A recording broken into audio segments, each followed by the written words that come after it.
विदधाति पूर्वम् यो वै वेदांश्च प्रहिणोति तस्मै ब्रह्मदेवमात्मबुद्धिप्रकाशम् मुमुक्षुर्वै शरणमहं प्रपद्ये। ॐ शान्ति शान्ति शान्तिः। ॐ नमो ब्रह्मादिभ्यो ब्रह्मविद्यासम्प्रदायकर्तृभ्यो वंशर्षिभ्यो महद्भ्यो नमो गुरुभ्यः। सर्वोपप्लवरहितः प्रज्ञानघनः प्रत्यगर्थो ब्रह्मैवाहमस्मि ब्रह्मैवाहमस्मि। ॐ नारायणं पद्मभवं वसिष्ठं शक्तिं च तत्पुत्रपराशरं च व्यासं शुकं गौडपदं महान्तं गोविन्दयोगीन्द्रमथास्य शिष्यं श्रीशङ्कराचार्यमथास्य पद्मपादं च हस्तामलकं च शिष्यं तन्तोटकं वार्तिककारमन्यान् अस्मद्गुरून् सन्ततमानतोऽस्मि। श्रुतिस्मृतिपुराणानाम् आलयं करुणालयं नमामि भगवत्पादं शङ्करं लोकशङ्करं शङ्करं शङ्कराचार्यं केशवं बादरायणं सूत्रभाष्यकृतौ वन्दे भगवन्तौ पुनः पुनः। ईश्वरो गुरुरात्मेति मूर्तिभेदविभागिने व्योमवद्व्याप्तदेहाय दक्षिणामूर्तये नमः। ॐ पार्थाय प्रतिबोधितां भगवता नारायणेन स्वयं व्यासेन ग्रथितां पुराणमुनिना मध्ये महाभारतम् अद्वैतामृतवर्षिणीं भगवतीम् अष्टादशाध्यायिनीम् अम्ब त्वामनुसन्दधामि भगवद्गीते भवद्वेषिणीम्।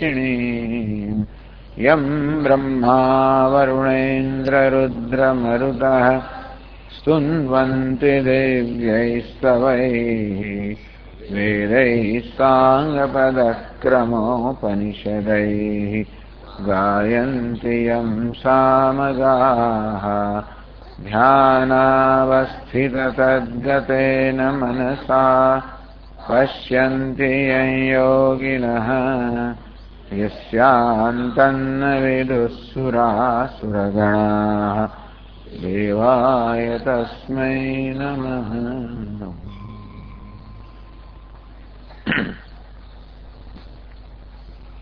नौवां श्लोक थे।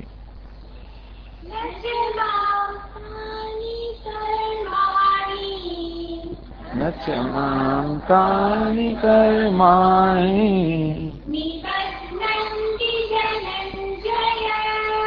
निबध्नन्ति धनञ्जय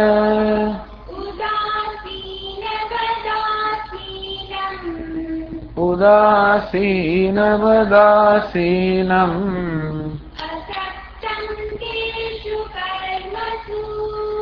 असक्तं तेषु कर्मसु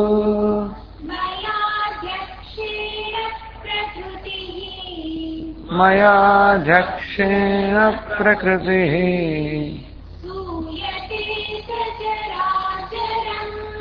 सूयते सचराचरम्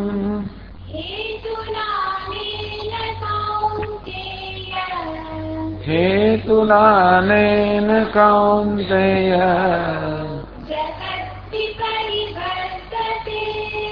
जगद्विपरिवर्तते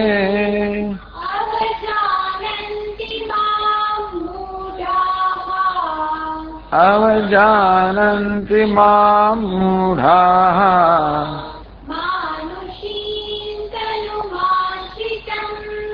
मानुषीं तनुमाश्रितम्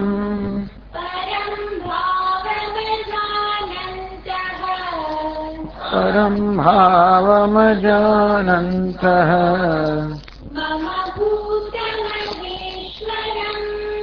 मम भूतमहेश्वरम्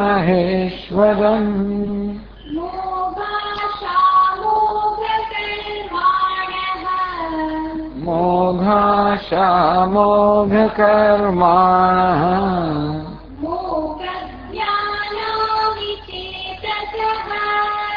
मोघज्ञानाविचेतसः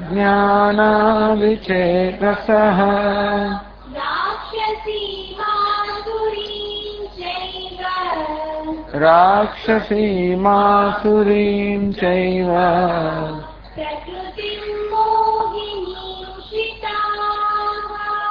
प्रकृतिं मोहिनीं श्रिता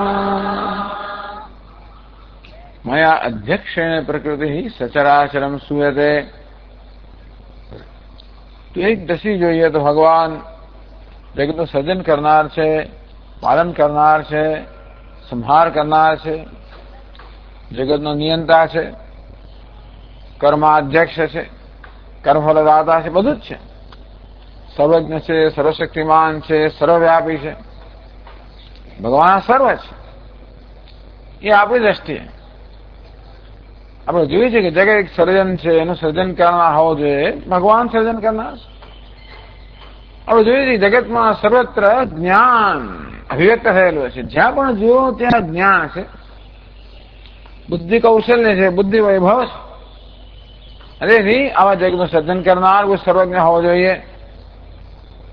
જોઈએ છે કે આ જગતનું નિયંત્રણ કરવા માટે શક્તિ હોવી જોઈએ, માટે સર્વશક્તિમાન હોવો જોઈએ, અને છે. આમ આપણી દ્રષ્ટિએ જોઈએ, જગતની દ્રષ્ટિએ જોઈએ, માયાની દ્રષ્ટિએ જોઈએ તો ભગવાન સર્વજ્ઞ, સર્વશક્તિમાન, સર્વવ્યાપી, સર્જન કરનાર, પાલન કરનાર, લય કરનાર છે જ, નિયંતા. તો સ્વયં ભગવાનની દ્રષ્ટિએ જોઈએ તો ભગવાનનું આ થયું સગુણ સ્વરૂપ, સવિશેષ સ્વરૂપ, માયારૂપી નામરૂપની વિશેષતાઓ, ગુણ કે વેશ ધારણ કરીને ભગવાન સર્વજ્ઞ, સર્વશક્તિમાન બધું કહેવાય અને છે. તો સ્વયં આ માયાના વેશ વગર ભગવાનને જોઈએ તો ભગવાન નિયંત્રણ તો ખરો, પણ કઈ રીતે નિયંત્રણ કરે છે? શું જગતનું નિયંત્રણ કરવા માટે ભગવાનનો કોઈ પ્રયત્ન કરવો પડે છે? બધાને દાબમાં રાખવા પડે છે? બધાનો અધિકાર જમાવવો પડે છે? શું જોર કરવું પડે છે? દમદાટી આપવી પડે છે? શું કરવું પડે છે?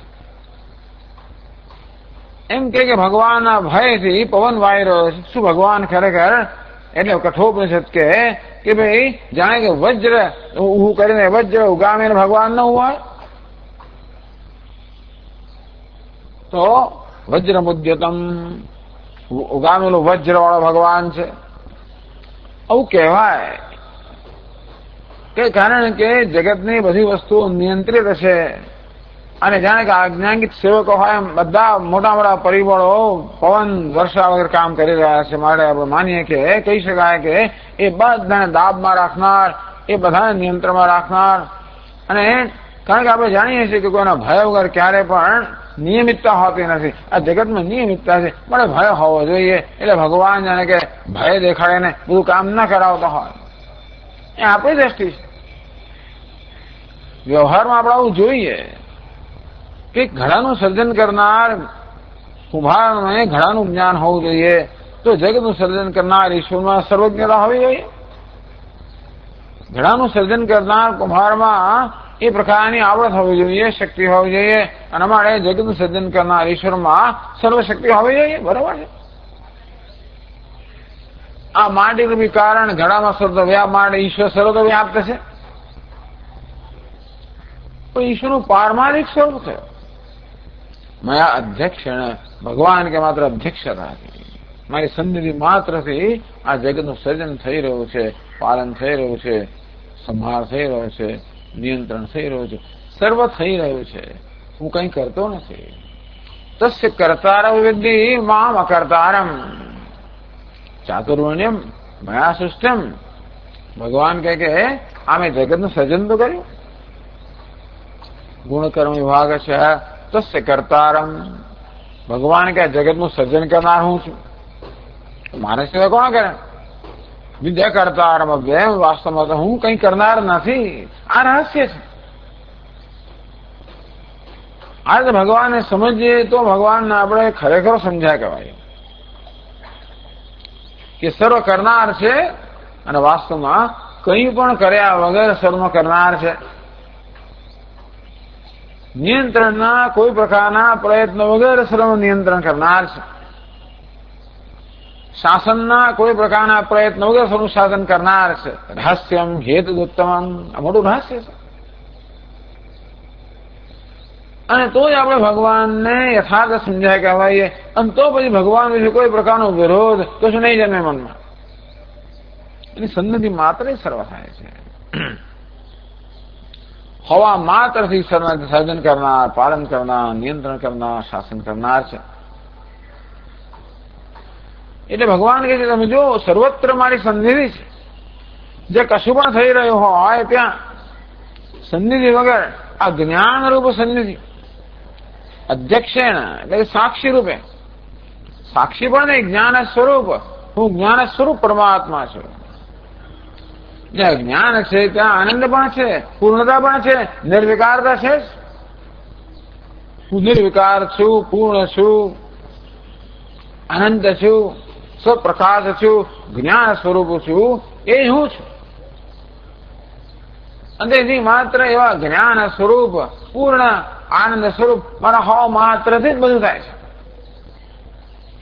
એટલે આપણે જોજો, આપણે દરેક પ્રવૃત્તિની પ્રેરણા જ્ઞાનમાંથી આવતી હોય, બધી પ્રવૃત્તિ જ્ઞાનમાં થતી હોય, બધી પ્રવૃત્તિ જ્ઞાનમાં પરિણમતી હોય.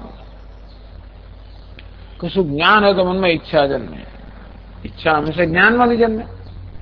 તો કર્મ થાય એ પણ સમજીને થાય. એને કારણે આપણે કર્મનું ફળ મળે, આપણો અનુભવ મળે, એનું નામ પણ જ્ઞાન. આમ એક જ્ઞાન રૂપે હેતુ કે જ્ઞાન રૂપે પરમાત્માના સ્વરૂપથી જ આ સર્વ થઈ રહ્યું છે. આ ભગવાન અત્યંત સૂક્ષ્મ છે. એટલા એને સમજવા મુશ્કેલ છે. એટલામાં શ્રદ્ધાની વાત કરવામાં આવે. તો આવી શ્રદ્ધા જેનામાં નથી, એને કારણે જે ભગવાનને સ્વીકારતા નથી કે ભગવાન હોય કે ભગવાન હોય, એ સ્વીકારતા નથી.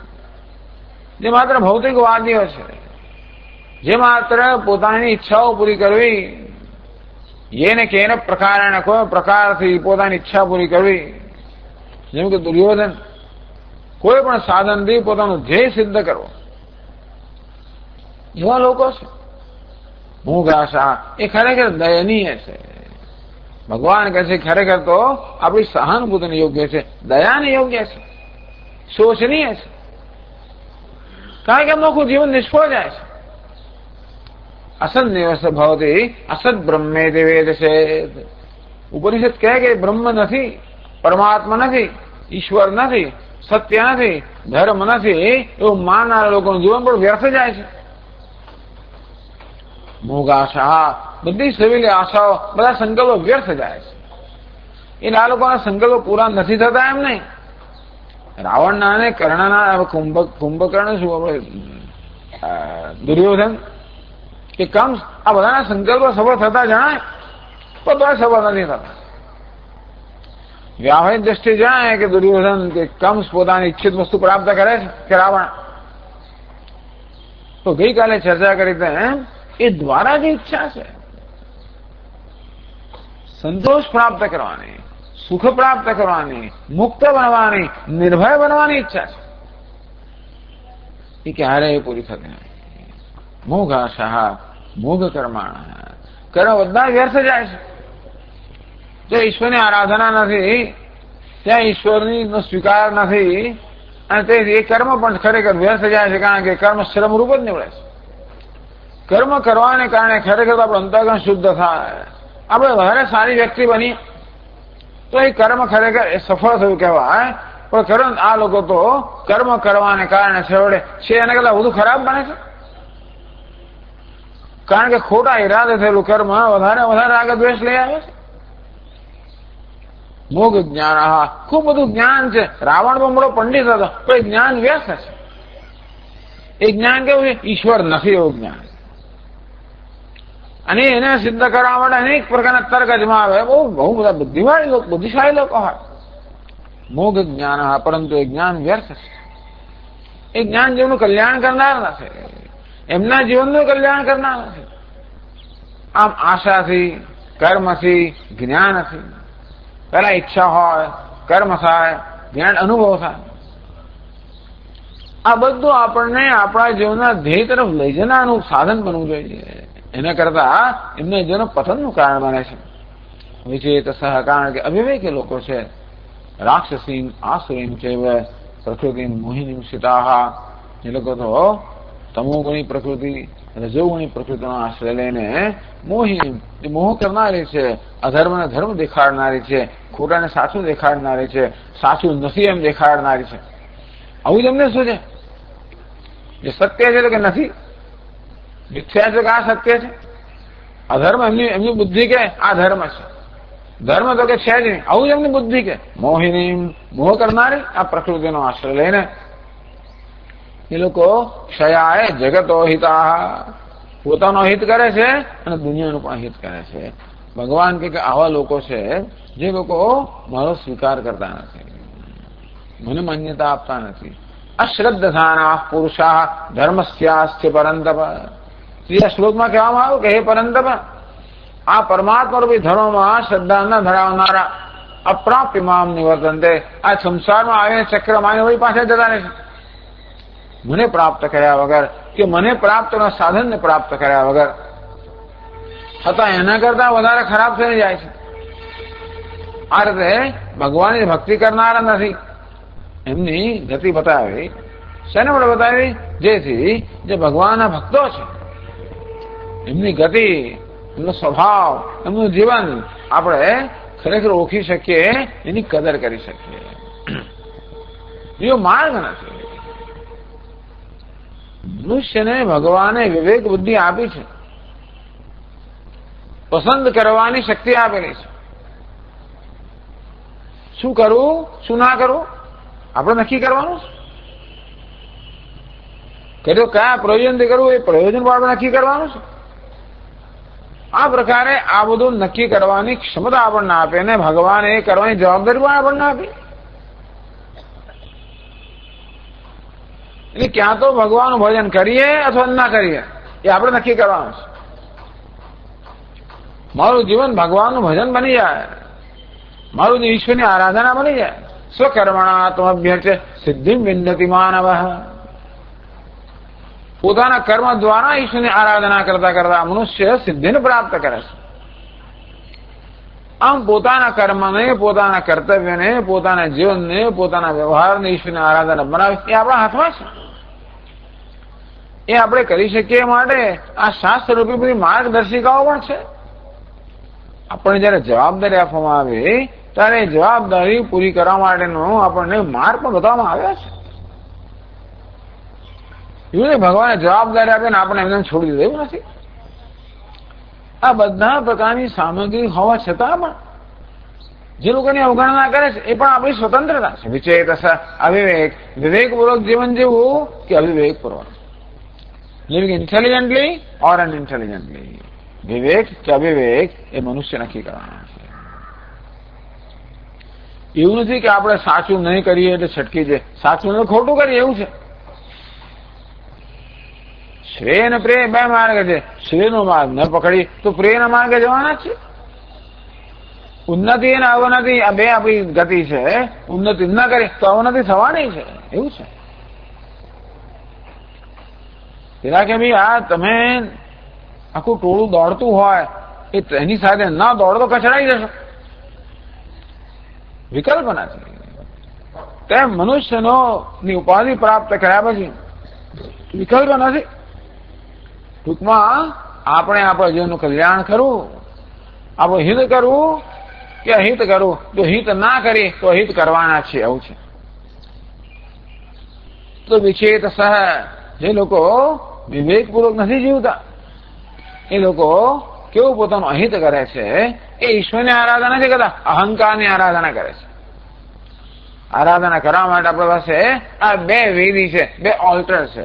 ક્યાં તો ઈશ્વરની આરાધના કરીએ કે પછી અહંકારની આરાધના કરીએ.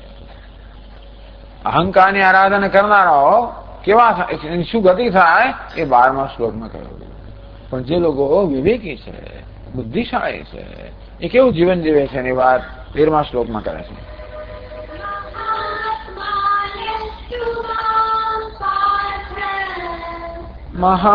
મહાત્માનસ્તુ મામ પાર્થ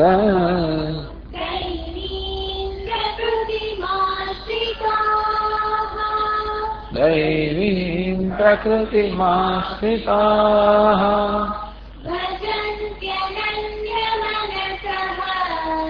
ભજન્ત્યનન્યમનસઃ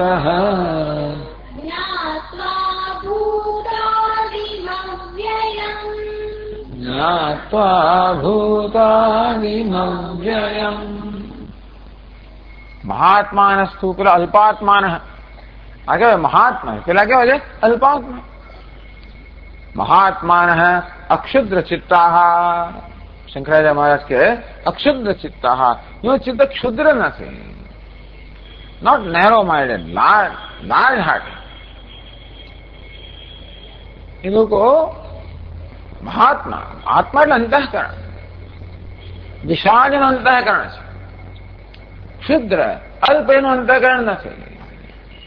વિશાળ એટલે બધાનો સમાવેશ કરવાનું અંતઃકરણ છે. ઉદાર ચરિતાનામ તું વસુધૈવ કુટુંબકમ.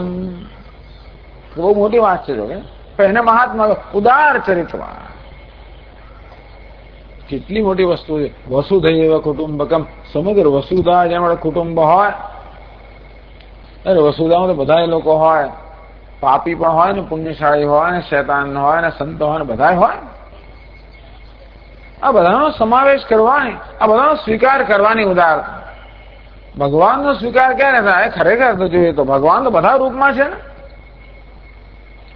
ભગવાન જગતનું ઉપાદાન કરે, ભગવાન જ બધું બની ગયો છે. શું કરો બન્યો તો એ જાણે. સ્વામી ભગવાન આવું શું કામ બન્યો છે? સારો ને સારો જ રહ્યો હોત, આ ખરાબ ન બન્યો હોત, એ ચોર શું કામ બન્યો? એ ડાકુ શું કામ બન્યો? આતંકવાદી શું કામ બન્યો? આમ શું કામ બન્યો? પાપી શું કામ બન્યો? એનું પુણ્યશાળી બને તો કેવું સારું થાય? એ મને ખબર નથી. જે છે એના કરતા જુદું હોત તો સારું થાત એવી આપણને કોઈ ખાતરી નથી.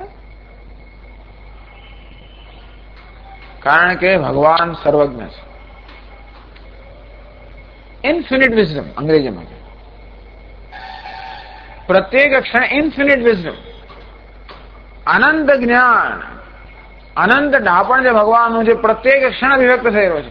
ભગવાન સર્વજ્ઞ છે, અર્થાત ભગવાન સર્વજ્ઞતા, અનંત ડાપણ, એ અનંત કૃપા જ પ્રત્યેક ક્ષણ અભિવ્યક્ત થઈ રહી છે. આવું ભક્તો તો માને છે. મહાત્માન ભક્તો આવા છે. ભગવાન શ્રદ્ધાનો વિષય છે. સગુણ બ્રહ્મ શ્રદ્ધાનો વિષય છે. નિર્ગુણ બ્રહ્મ જ્ઞાનનો વિષય છે. સગુણ બ્રહ્મ શ્રદ્ધાનો વિષય છે. એ સર્વજ્ઞ છે, કૃપાળુ છે, એ શ્રદ્ધાનો જ વિષય છે. પ્રત્યેક ક્ષણેની કૃપા થઈ રહી છે એ પણ શ્રદ્ધાનો વિષય છે. પ્રત્યેક ક્ષણે આપણું અહિત કરે એ પણ આપણી માન્યતાનો જ વિષય છે ને. કઈ માન્યતા ધરાવવી? વિચેતસઃ, જે અવિવેકી લોકો છે એની આવી જ માન્યતા છે. ભગવાન આવો ક્રૂર છે, કઠોર છે, એમને એવું શું છે? અને હિરણ્યકશિપુ તો હરિ એનો શત્રુ છે. એને શોધે છે દુનિયાભરમાં, ક્યાં છે હરિ? હિરણ્યકશિપુ એવું શું છે? બસ હિરણ્યાક્ષ ને એવું શું છે? 1000 વર્ષ સુધી એને યુદ્ધ કર્યું છે હરિ સાથે. વિચાર કરો. બોલો મધુ કહી દે કેટલું યુદ્ધ કર્યું ભગવાન સાથે. બસ એમને એવું શું છે? વિચેતસ. ટૂંકમાં જે જગત છે એ તો એનું એ જ છે. આ જગતના રૂપમાં, બધી ઘટનાના રૂપમાં ઈશ્વર આપણી સમક્ષ અભિવ્યક્ત થયેલો છે. એ આપણી શ્રદ્ધાનો વિષય છે. મારી સમક્ષ જે છે ઈશ્વરનું ડાપણ છે, એની સર્વજ્ઞતા છે, ભગવાનની કૃપા છે, એની અનુગ્રહ, એ મારી માન્યતાનો કે મારી શ્રદ્ધાનો જ વિષય. બીજું કઈ નહીં. પણ મારામાં સાત્વિક બુદ્ધિ તો આવી શ્રદ્ધા જન્મે, આવું જ મને થાય. દૈવીમ પ્રકૃતિમાશ્રિતા, જે લોકોએ પોતાની પ્રકૃતિને દૈવી બનાવી છે, ક્યાં તો અનેક પૂર્વજન્મના સંસ્કારને કારણે આ જન્મમાં દૈવી પ્રકૃતિને જન્મ્યા છે. શમદમદયા શ્રદ્ધાદ લક્ષણા દૈવી પ્રકૃતિ. શમ માનસિક શાંતિ, દમ વ્યક્તિગત આત્મસંયમ, શ્રદ્ધા ઈશ્વરમાં શ્રદ્ધા, શાસ્ત્રોમાં શ્રદ્ધા, ગુરુઓમાં શ્રદ્ધા આવું લઈને જન્મ્યા છે. દયા, જે પીડિતો છે, જરૂરિયાતમંદ છે, આપોઆપ એમાં દયા જન્મે છે.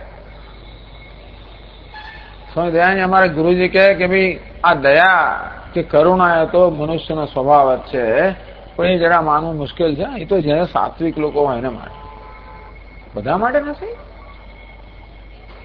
ઘણી વાર તો આપણે હૃદય એટલા કઠોર થઈ ગયા હોય કે બીજાને પીડા જોઈને આપણે આનંદ પણ થાય, એવું પણ થાય છે.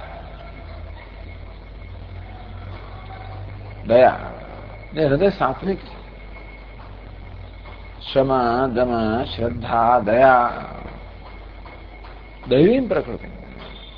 અહિંસા સત્યમ અક્રોધ વગેરે જેનું ભગવાન 16મા અધ્યાયમાં વર્ણન કરે છે, ભગવાન 13મા અધ્યાયમાં વર્ણન કરે છે, અનેક જગ્યાએ વર્ણન થાય છે. અદ્વેષ્ટા સર્વભૂતાનાં મૈત્ર કરુણા એ બધે પ્રાણી કોઈ પ્રત્યે દ્વેષ નથી કરતા, થતો જ નથી દ્વેષ. એવું તો હૃદય દ્વેષ કરવો ના કરો આપણા હાથમાં જ નથી. હું જોઈને દ્વેષ થઈ જ જાય. અણગમતી વસ્તુ જોઈએ દ્વેષ થવાનો જ છે. મારું મને માને કે આ મને ભય પહોંચાડનારું છે, મને દુઃખ દેનારું છે, કશુંક મારું લઈ જશે, તરત દ્વેષ થવાનો જ છે. આમ આપણે કશાના સંપર્કમાં આવીએ ને આપણા કયા પ્રકારની ભાવના જન્મે છે એ આપણા પર આધારિત છે. જે જગત તો છે એનું એ જ છે. મહાત્મા અક્ષિદ્ર ચિત્તા, જે સંકુચિત મનના નથી, જે વિશાળ હૃદયના છે. અદ્વેષ્ટા સર્વભૂતાનાં, જે પ્રાણી માત્ર પ્રત્યે દ્વેષનો અભાવ, એટલે કે જુએ છે કે નહીં આ પ્રાણી ભલે આ પ્રકારનું વર્તન કરતો, પણ અંદર જે તો ભગવાન જ છે. અંદરથી એ તો એના વર્તન બદલે એની પાસે વ્યક્તિને જોઈને એની પ્રત્યે દયા કરુણા જ કરતા હોય છે. જો આ પ્રકારના સદગુણો ના હોય તો ભગવાનની આરાધના ન થઈ શકે. અહીં જે પ્રકારની આરાધના કહે છે તેની વાત કરીએ. શક્ય છે કે આપણે આ પૂજાના ખંડમાં એક નાના લાલાની આપણે આરાધના કરીએ એ ઉત્તમ છે, પણ ભગવદ્ ગીતામાં જે પ્રકારે ભગવાનની આરાધના કહી છે આ 9મા અધ્યાયમાં, ચાલો કેવો ભગવાન જે જગતનું નિમિત્ત ઉપાદાન કારણ છે, જગતનું સર્જન કરનાર છે અને જગતનું રૂપમાં છે એ ભગવાન. એની આરાધના કરવી તો સ્વાભાવિક રીતે ભગવાનના દર્શન થાય તો જ ભગવાનની આરાધના થાય ને. આપણા હૃદયમાં કયા પ્રકારની ભાવના જન્મે છે? આ મહાત્માઓ છે દૈવી પ્રકૃતિ, સાત્વિક પ્રકૃતિનો આશ્રય હોવાના કારણે, સાત્વિક હોવાના કારણે જે વસ્તુના સંપર્કમાં આવે એમનામાં ભગવત ભાવના જન્મે છે. એમાં આપણે કંઈ ના કરી શકીએ. જેવું આપણું મન એ પ્રકારની ભાવના જન્મવાની જ હશે. તમોગુણી હોય તો માર ફાડની ભાવના જ જન્મે, રજોગુણી હોય તો ભોગવવાની ભાવના જ જન્મે, સત્વગુણી હોય તો એક જ વ્યક્તિ આપણે એમાં દેવી દેખાય, એકમાં માં દેખાય, એકમાં વળી ભોગ્ય વસ્તુ દેખાય, એની જ વસ્તુ છે. દૈવીમ પ્રકૃતિમાં સ્થિતા ભજંતી અનન્ય મનસ. અનન્ય મનસ, ભગવાન અનન્ય મનથી મારું ભજન કરે છે, મારી આરાધના કરે છે. અનન્ય એટલે કે જેમના ચિત્તમાં ભગવાન સિવાય કશાની આરાધના નથી. બહુ મોટી વાત છે, આખી સામાન્ય વાત નથી. ભગવાન જે ભક્તોની વાત કરે છે બહુ મોટા ભક્તો છે. આપણું ધ્યેય છે, આપણો ધ્યેય આપણી સમક્ષ આપવામાં આવ્યું કે ક્યારે ભગવાને કયા પ્રકારની ભક્તિથી ભગવાનને પ્રાપ્ત કરી શકાય, અથવા જે ભક્તિ આપણામાં છે એ ક્યાં સુધી વિકસવી જોઈએ. ચાલો આપણે બધા ભક્ત છીએ જ ના નથી, પણ ભક્તિનો વિકાસ ક્યાં સુધી થવો જોઈએ? આપણે સંસ્કૃત ન સમજનાર લોકો એમ માને છે કે હિન્દુઓ તો માત્ર મૂર્તિને પૂજે છે, બસ એમને હિન્દુ એટલે મૂર્તિ પૂજા. કેટલી સ્થૂળ દ્રષ્ટિ, કેટલી સંકુચિત દ્રષ્ટિ. અરે સાધનાના કેટલા પગથિયા છે, એમનું એક પગથિયું છે. कायवान मन कार्यमुत्तम पूजनम जप चिंतनम क्रमात् पूजन जप चिंतन मतलब पगथिया છે એક જ વસ્તુને પકડી લેવી આ જ હિન્દુ ધર્મ છે. તો કે હા અમે તો મૂર્તિને પૂજીએ એમાં શંકા જ નથી. મૂર્તિ અમે ભગવાન મૂર્તિને કોઈ પૂછતું જ નથી. એ મૂર્તિ પૂજક આપણે ભગવાનના પૂજક છે. કોઈ પથ્થરની પૂજા કરે છે પરસા ભગવાનની આ પથ્થરની ભાવના કરીએ છીએ કે આ પથ્થરનું આ નૈવેદ્ય ચડાવો છે કે ભગવાનને ચડાવો છે નૈવેદ્ય. એ પ્રાણે સ્વામ ભગવાનને અર્પણ કરીએ પથ્થરને અર્પણ કરીએ છીએ ભગવાનને અર્પણ કરીએ. અક્કલ તો એ અક્કલ વગરની વાત તો એ છે કે એ મારા પથ્થરને પણ આપણા હૃદયમાં કયા પ્રકારની ભાવના છે આ પથ્થરને જોઈને મારા હૃદયમાં કઈ ભાવના જન્મે એ મહત્વનું છે. મારા હૃદયમાં ભગવત આકાર વૃત્તિ જન્મે કે ભગવાન ભાવના જન્મે એ જ મહત્વનું છે. અર્થાત આ વૈદિક સંસ્કૃતિ એટલી બધી તો સૂક્ષ્મ છે અને એટલી બધી સર્વને સ્વીકાર કરનારી છે. દરેક પ્રકારના સાધકોને સ્થાન છે. માત્ર નિરાકાર જ ભગવાન બીજી બધી સંતો ભગવાન નિરાકાર છે. એટલે આકારને છોડ્યા વગર નિરાકારને કેમ પ્રાપ્ત થાય? પણ આપણો તો આકાર ભગવાનના છે. તો એને સાત્વિક કહેવાય એને મહાત્મા કહેવાય છે જેના હૃદયમાં જે કશાના સંપર્કમાં આવે ત્યાં નારાયણ એવી વૃત્તિ ઉત્પન્ન થાય. નારાયણ નારાયણ નારાયણ કે શિવ શિવ જે કહો આમ ભગવત ભાવના છે ને એ ભાવનાથી જે કઈ કાર્ય થાય ભગવાનનું ભજન જ કહેવાય. પછી ભજનથી અનન્ય મનસ આ મહાપુરુષો તો સર્વત્ર ઈશ્વરના દર્શન કરતા હોવાના કારણે એમના જીવનમાં ઈશ્વર સિવાય કોઈની આરાધના છે જ નહીં. જે કઈ આરાધના છે ઈશ્વરની જ હશે. જે કઈ કરે છે પછી કહે યદ કરો છે યદ અશ્નાસી યદ જહોસી યદ દદાસી યદ તપસ્યસી તત્કુરુષ્વ મદર્પણમ. તો સાધકો માટે એ મૂલ્ય બની રહ્યું આ મહાન ભક્તો માટે એ સ્વાભાવિક છે. તો ભક્તો માટે જે સ્વાભાવિક છે એ સાધક માટે સાધન છે. ભજંતી અનન્ય મનસ અનન્ય મનસ જેમના મનમાં ભગવાન સિવાય કોઈ છે જ નહીં એવું ક્યારે બને? જ્ઞાત્વા ભૂતાદિમવ્યયમ જો જ્ઞાનપૂર્વકની ભક્તિ આ જ્ઞાન ભક્તિનું સાધન બને છે. જ્ઞાન ભક્તિનું સાધન બને ભક્તિ જ્ઞાનનું સાધન બને. સગુણ બ્રહ્મના વિષયમાં જ્ઞાન ભક્તિનું સાધન બને. નિર્ગુણ બ્રહ્મના વિષયમાં ભક્તિ જ્ઞાનનું સાધન બને. કોઈ વિરોધ નથી કોઈ વિવાદ નથી. એ કોઈ માણસ જ્ઞાની જ છે ને ભક્ત નથી માત્ર ભક્ત છે ને જ્ઞાની નથી આવો કોઈ ભેદ ભગવાન નથી પાડતા. ભજનથી મારું ભજન કરે છે મારી આરાધના કરે છે મને સમર્પિત છે. જ્ઞાત્વા મામ જ્ઞાત્વા ભૂતાદિમ અવ્યયમ મને જાણીને ભૂતાદિમ હું ભૂતોનો આદિ છું. આ પંચમહાભૂત ભૂત ભૌતિક જગત છે એનો આદિ અર્થાત એનું મૂળ કારણ શું એ જ મને જાણે. અર્થાત ભક્તો જાણે છે કે ભગવાન જગતનું સર્જન કરનાર નિમિત્ત કારણ છે અને જગત રૂપે એ સર્જાયેલું ઉપાદાન કારણ એ તમને અભિન્ન નિમિત્ત ઉપાદાન કારણ. એટલે ભક્તો કે અક્કલ વગરના કે બુદ્ધુ એવું નથી હોતું. આપણે ભક્તો એટલે ખાલી આમ કરતા ખાલી નામ દઈ જાણે ને ઉછળી કૂદી જાણે એટલે ભગત બાકી તમને કઈ ગમત ના પડતી હોય એવું નથી. આ તો બધા એનલાઇટન ડેવોટીઝ વિવેકી સમજ્યું ભક્તો છે કે હું અવ્યય છું. આ બધા પરિવર્તનશીલ જગતમાં જ્યાં સતત પરિવર્તન થઈ રહ્યું છે વ્યય થઈ રહ્યો છે વિનશ્યત્સુ અવિનશ્યંતમ આ બધા નશ્વરમાં હું શાશ્વત છું. એક શાશ્વત તત્વ આ બધા નશ્વર નામ રૂપમાં વ્યક્ત થઈ રહ્યું છે. એક તત્વ આ અનેક રૂપે વ્યક્ત થઈ રહ્યું છે.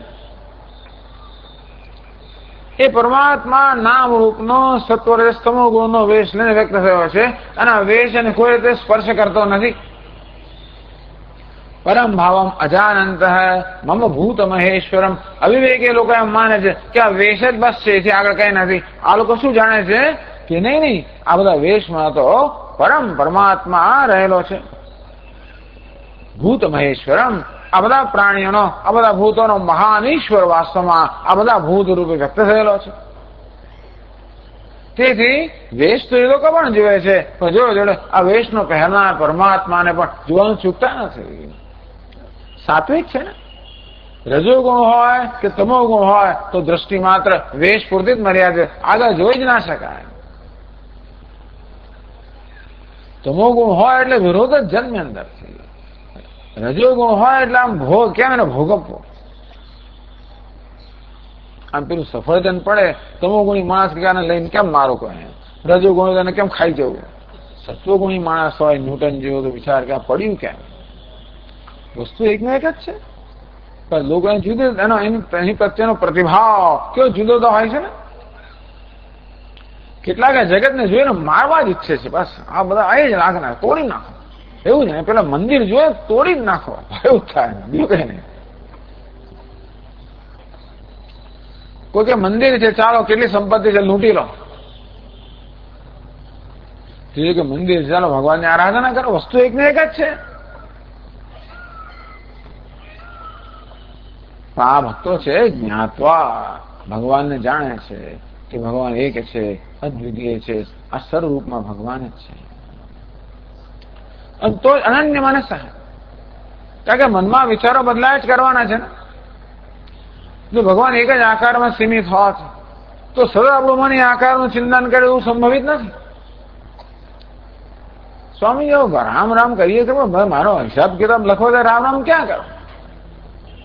આ વ્યવહાર કરતી વખતે વ્યવહારની વૃત્તિઓ મનમાં જન્મવાની છે, ત્યારે ભગવાન ક્યાં આવ્યો. પણ દરેક રૂપમાં ભગવાન હોય તો વ્યવહાર કરીએ તો પણ ભલે દરેક આકાર બદલાયા કરતો હોય તો ભગવત ભાવના જળવાય રહે. આપણે જાણતા હોઈએ કે આ દરેક આકારમાં ભગવાન વ્યક્ત થયેલો. જે પ્રકારે ભગવાને આ અધ્યાયમાં પોતાના તત્વનું નિરૂપક એ પ્રકારની આ ભક્તિ છે. જ્ઞાનમ વિજ્ઞાન સહિતમ, વિજ્ઞાન સહિતનું જ્ઞાન. એ જ્ઞાન કેમ પ્રાપ્ત કરવું? આ ભક્તિ જે છે એને જ્ઞાનનું સાધન કરવું. એટલે હવે ભક્તિનું નિરૂપણ થાય. 10મા શ્લોક સુધી તત્વનું નિરૂપણ થયું, પછી હવે ભક્તિનું નિરૂપણ. 11 અને 12મા શ્લોકમાં જે ભક્તો નથી એની કે અવદશા થાય છે એ આપણને જરા ચેતવે. અને હવે આ જે ભક્તો છે એની શું સુંદર ગતિ થાય છે એની વાત કરે છે. તો ભગવાન આપનું ભજન સતત કરે કઈ રીતે કરે છે? તો એ વાત ભગવાન પછીના 14મા શ્લોકમાં કરે છે.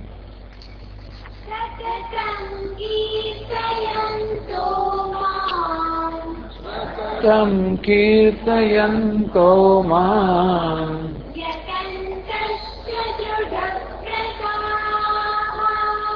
યતંતશ્ચ દૃઢવ્રતાઃ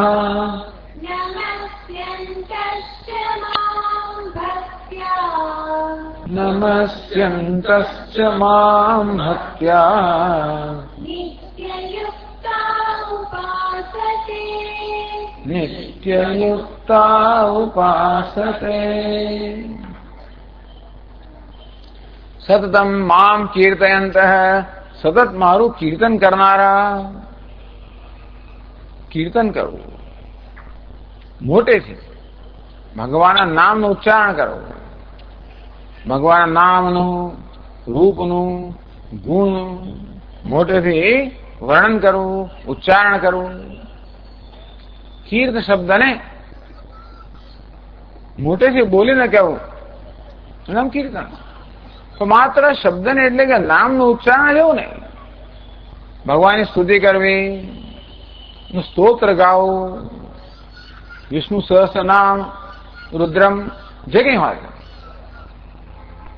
ભગવદ ગીતા ગાવી, સુંદરકાંડ, રામચરિત માનસ, ભાગવતમ પાઠ કરો કે શ્રી રામ જય રામ કરવું. ભગવાનના ગુણગાન ગાવા, તો ભગવાનના ગુણગાન ગાવા, ભગવાનની લીલાઓનું વર્ણન કરવું, ભગવાનના નામનું વર્ણન કીર્તન કરવું, ભગવાનના સ્તોત્ર, ભગવાનની સ્તુતિ આ કીર્તનમાં વાણીનું પ્રાધાન્ય છે. સતતમ કીર્તયંતો મામ. ભલે ભગવાન માત્ર કીર્તન કહેતા હોય એમાં આપણે બધું સમજી લેવાનું. શ્રવણમ કીર્તનમ વિષ્ણુ સ્મરણમ બધું સમજી લેવાનું. એટલે જયારે જયારે આ મહાત્માનું કોઈ સંભળાવના આવે તો શ્રવણ કરે. સતત શ્રવણ કરનાર એમ ને કહેવાય શ્રુમંત. એ ભગવાનનું ભજન છે. શું ભજન? આ બધી રીતે ભગવાનનું ભજન છે. ભગવાનનું તો કે નામનું શ્રવણ કરવું, કથાનું શ્રવણ કરવું, એના ગુરુનું શ્રવણ કરવું. અને કથા એટલે માત્ર રામાયણ ને ભાગવત ના સમજવું, આ કથા જ છે. ભગવદ્ ગીતા ભગવાનની તો કોની કથા છે?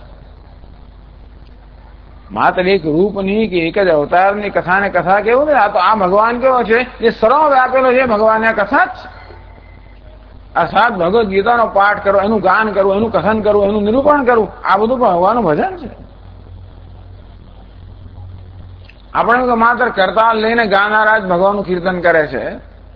કથાકારો કીર્તન કરે છે. આ કીર્તન છે જેનો વિષય ભગવાન છે, ભગવાનનું સ્વરૂપ. આ તો બહુ સૂક્ષ્મ પ્રકારનું કીર્તન છે. પણ ચાલો સતતમ કેમ કીર્તન કરે છે? કીર્તન ક્યારે થાય? આપણે જયારે કોઈના બધો પ્રેમ હોય, આદર હોય ત્યારે આપોઆપ જ આપણે એમને એના વિશે બોલવાનું, કહેવાનું મન થાય છે. જેના માટે આપણે બહુ પ્રેમ હોય, આદર હોય, ખૂબ પૂજ્ય ભાવ હોય, એનો આપણે પ્રચાર કરવા ઈચ્છે અથવા આપણે જે આનંદ આવતો આનંદ બીજા સાથે વહેંચવા ઈચ્છે કે ના ઈચ્છે? જેમનું પોતાના ગુરુ માટે અત્યંત પૂજ્ય ભાવ છે, સતત ગુરુની વાત કરતા. નાના બાળકો પપ્પાની વાત કરે, મમ્મીની વાત કરે, જેના માટે આપણને પૂજ્ય ભાવ હોય. ભગવાન માટે પૂજ્ય ભાવ છે. જે બીજી કોઈ પૂજ્ય વસ્તુ નથી એના માટે. સતતમ કીર્તન, એને બીજું કોઈ ઘર માણસે કામ કશું જોઈતું નથી. સૌથી મહત્વની વસ્તુ એને જોવાનું તો ભગવાન, ઈશ્વર. કારણ કે એ તો વિવેકી મનુષ્ય જાણે છે કે જીવનનું શું ધ્યેય છે. આ ઈશ્વર સાથે એક થવું એ જીવનનું ધ્યેય છે. એ જાણે છે કે આ ધ્યેય લઈને હું જન્મે છું. એવું કે એનું એક જ ધ્યેય છે ને આપણું નથી, એવું નથી. એને વિવેકી કહેવાય જે પોતાનું ધ્યેય સમજે છે. અવિવેકી પોતાના ધ્યેયનું શું ખોટું અર્થઘટન કરે, બીજું કઈ નથી. એને વિવેકી કહેવાય જે સાચું અર્થઘટન કરે કે મારી ઈચ્છાઓની પાછળ કઈ ઈચ્છા રહેલી છે, હું શું ઈચ્છા લઈને જન્મ્યો છું. તો જોઈશું કે દરેક ભક્ત જ જન્મ્યો છે. પ્રત્યેક ક્ષણે આપણે કશાનું ભજન કરતા જ હોઈએ છીએ, કશાનું સેવન કરતા જ હોઈએ છીએ. જે વસ્તુ જે ક્ષણ આપણે સૌથી વધારે મહત્વનો આપણે ભક્ત હોઈએ જ છે. ભાઈ કોઈ પત્નીનો ભક્ત હોય, પતિનો ભક્ત હોય, ધનનો ભક્ત હોય, સત્તાનો ભક્ત હોય, એના માટે મહત્વનું છે. એનું કીર્તન કરતો હોય, સ્મરણ કરતો હોય, ભજન બધું કરતો હોય, જે એને મહત્વનું છે. એટલે ભક્તિ આપણા માટે અજાણી નથી. માત્ર વિવેક જયારે જન્મી કે આ બધાની પાછળ જ ઈચ્છી રહ્યો છું ઈશ્વર છે. હું પૂર્ણતા ઈચ્છું છું, હું સચ્ચિદાનંદ ઈચ્છું છું. સચ્ચિદાનંદ રૂપાય વિશ્વોત્પત્યાદિ હેતવે. જગતનું સર્જન કરનાર, પાલન કરનાર, નિયંત્રણ કરનાર, જય કરનાર એ પરમાત્મા સચ્ચિદાનંદ છે. એક શ્રી કૃષ્ણ રૂપ આપ્યું, શ્રી રામે રૂપ આપ્યું, શિવે રૂપ આપ્યું. આમ સચ્ચિદાનંદ આરાધના કરી શકીએ માટે આપણે સંસ્કૃતમાં કેવી ઉત્તમ વસ્તુ કરવામાં આવી. સચ્ચિદાનંદ અત્યંત સૂક્ષ્મ છે, એ આપણે મંદિર ચિંતન ના કરીએ માટે આપણે સરસ રૂપ આપવામાં આવે. यदि श्री कृष्ण आराधना करिए, श्री रामचंद्र जी ने करिए कि शिव जी ने करिए कि देवी ने कोई पण इष्ट देवता ने आराधना करिए, आप सच्चिदानंद ની આરાધના થઈ જાય. એ યુક્તિ કરવામાં અક્કલ વગર ના પેલો સમજતા નથી કશું. અને માત્ર મૂર્તિ પૂજા એવું સમજીને એટલે કેટલું બધું ટૂંકમાં આ ગેરસમજને કારણે કેટલું ગુમાવે છે માણસ. અને અક્કલ વગરના આપણે એમની વાત સાંભળીને આપણે પણ આપણી જાતની ટીકા કરતા થઈ ગયા છે. હિન્દુસ્તાનમાં એક જ વસ્તુમાં માણસ અહીં મહાનતા એ છે કે આપણી સંસ્કૃતિની ટીકા કરવી, એની નિંદા કરવી, ઉતારી પાડવી. બસ એમાં આપણી કુશળતા, એમાં વિદ્વત્તા છે. આની મહાનતા ન સમજવાને કારણે સતતમ કીર્તયંતો મામ, સતત મારું કીર્તન કરનારા, સતત મારું ગાન કરનારા, સતત મારી કથા કરનારા, સતત શ્રવણ કરનારા, સતત સ્મરણ કરનારા. શ્રીમદ ભાગવતનું પહેલા બીજા શ્લોકમાં જ કહેવામાં આવ્યું કે જેવી માણસના મનમાં કથા શ્રવણ કરવાની ભાવના પણ તરત ભગવાન આવી જાય. બોલો, ભગવાન તૈયાર જ છે બિચારો કે કોઈક મને કંઈક જરાક ભાવ તો આપે. ભગવાન જરાક ભાવ આપો તો તૈયાર છે. એટલે કહે છે ભગવાનની કથાનું શ્રવણ કર્યું એટલે કર્ણના રંધ્ર દ્વારા પ્રવેશ કરીને ભગવાન આપણા હૃદયમાં વિરાજમાન થઈ જાય છે. પછી કામ ક્રોધ વગેરે રહી ના શકે ને. હૃદય કંજ નિવાસ કરું કામાદિ ખલદલ ગંજનમ. આ કામાદિ ખલદલ રાવણ કુંભકર્ણ રહી ના શકે. ભગવાન તૈયાર જ છે.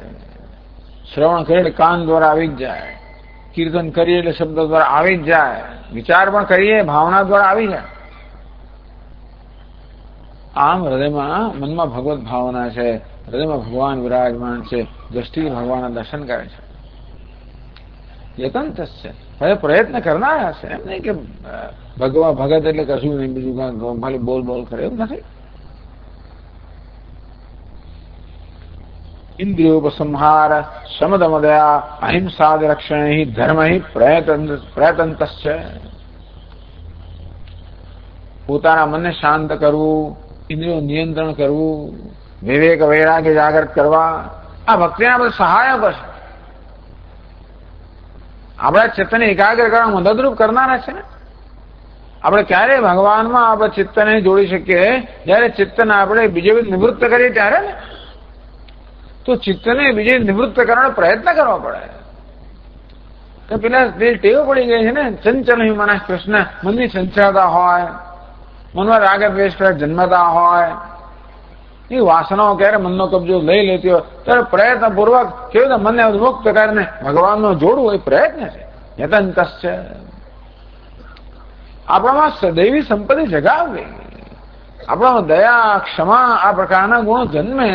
કદાચ હવે એની કોઈ ખામી હોય તો કેવી રીતે ખામી દૂર કરીને આપણામાં આ ઉત્કૃષ્ટ ગુણો કેમ જન્માવવા, એનો કેમ આવિર્ભાવ કરો, પ્રયત્ન માંગી લે છે. જ્ઞાત્વા ભૂતાદિમવ્ય, ભગવાનને જાણીને ભગવાનને જાણવાનો પ્રયત્ન જોઈએ ને. શાસ્ત્રનું શ્રવણ કરવું પડે, સમજવું. હવે ભગત છે અમે તો સ્વામીજી એમના જ્ઞાન. અરે ભાઈ ભગત એટલે શું? કઈ સમજતો જ નથી ભગત, એવો ભગત છે. તુલસીદાસજી મારે તો બહુ સમજતા લાગે ભાઈ. રામચરિત માણસ માણસો ખબર ઓહો શું સમજ છે એમને. તો સુદાસ એ નહીં સમજતા હોય. મીરાભાઈ ક્યાં ક્યાં ભણવા ગયા હતા? આવો પ્રશ્નો જ પૂછેલો. મીરાભાઈ કોની પાસે ગયા હતા? તુલસીદાસ કોની પાસે ગયા હતા? નરસિંહ તો કોની પાસે? તને શું ખબર કોની પાસે ગયા હતા? આ જન્મમાં કોઈ પાસે ન એટલે ક્યાંય ગયા જ નથી એવું છે. અનેક જન્મ સંસિદ્ધ તતો યાદ પરામ ગતિમ બહુનામ જન્મનામ અંતે જ્ઞાનવાન મામ પ્રપદ્યતે.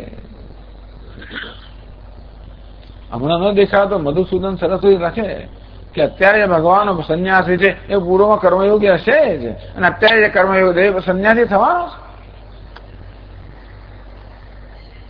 યતન છે. તો એ યત્ન ન કરતા દેખાડવામાં યત્નની આવશ્યકતા છે કે જેથી આપણી પ્રકૃતિ સાત્વિક હોય, આપણા ધ્યેયમાં પણ નિષ્ઠા હોય. દૃઢ વ્રતા,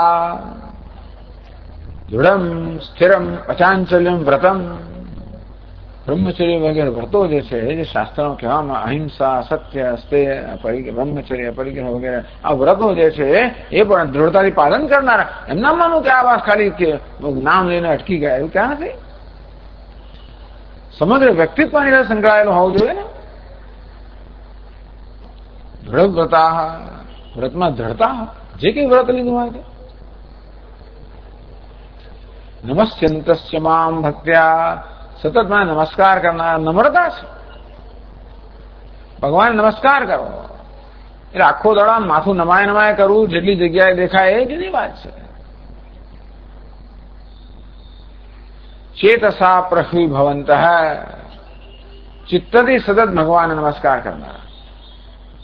આ માથું નમતું હોય અને પછી ચિત્ત ના નમે એવું નહીં. મસ્તક નમાવું ઉત્તમ વસ્તુ છે. પછી છેવટે તો ચિત્તમાં અહંકારને સમર્પણ કરનારા. ભગવાન નમસ્કાર, ભગવાનનો સ્વીકાર, ભગવાનની કૃપાનું સતત અનુસંધાન, તો નમ્રતા આવે ને. ઘમંડ ક્યારે આવે? જયારે આપણી સિદ્ધિઓનું યશ આપણે લઈએ ત્યારે ઘમંડ આપણામાં આવે કે મેં કરે. જે ભક્તો જાણે છે આ જે કે થાય છે એ ભગવાનની કૃપાથી થાય છે. હું તો ભાઈ અકિંચન છું, દરિદ્ર છું, અને હું કોઈ પ્રકારની શક્તિ વગરનો છું, કોઈ બીજા આશ્રય વગરનો છું. એક જ તેથી એ જાણે છે. તુલસીદાસજી જેવા લોકો જાણે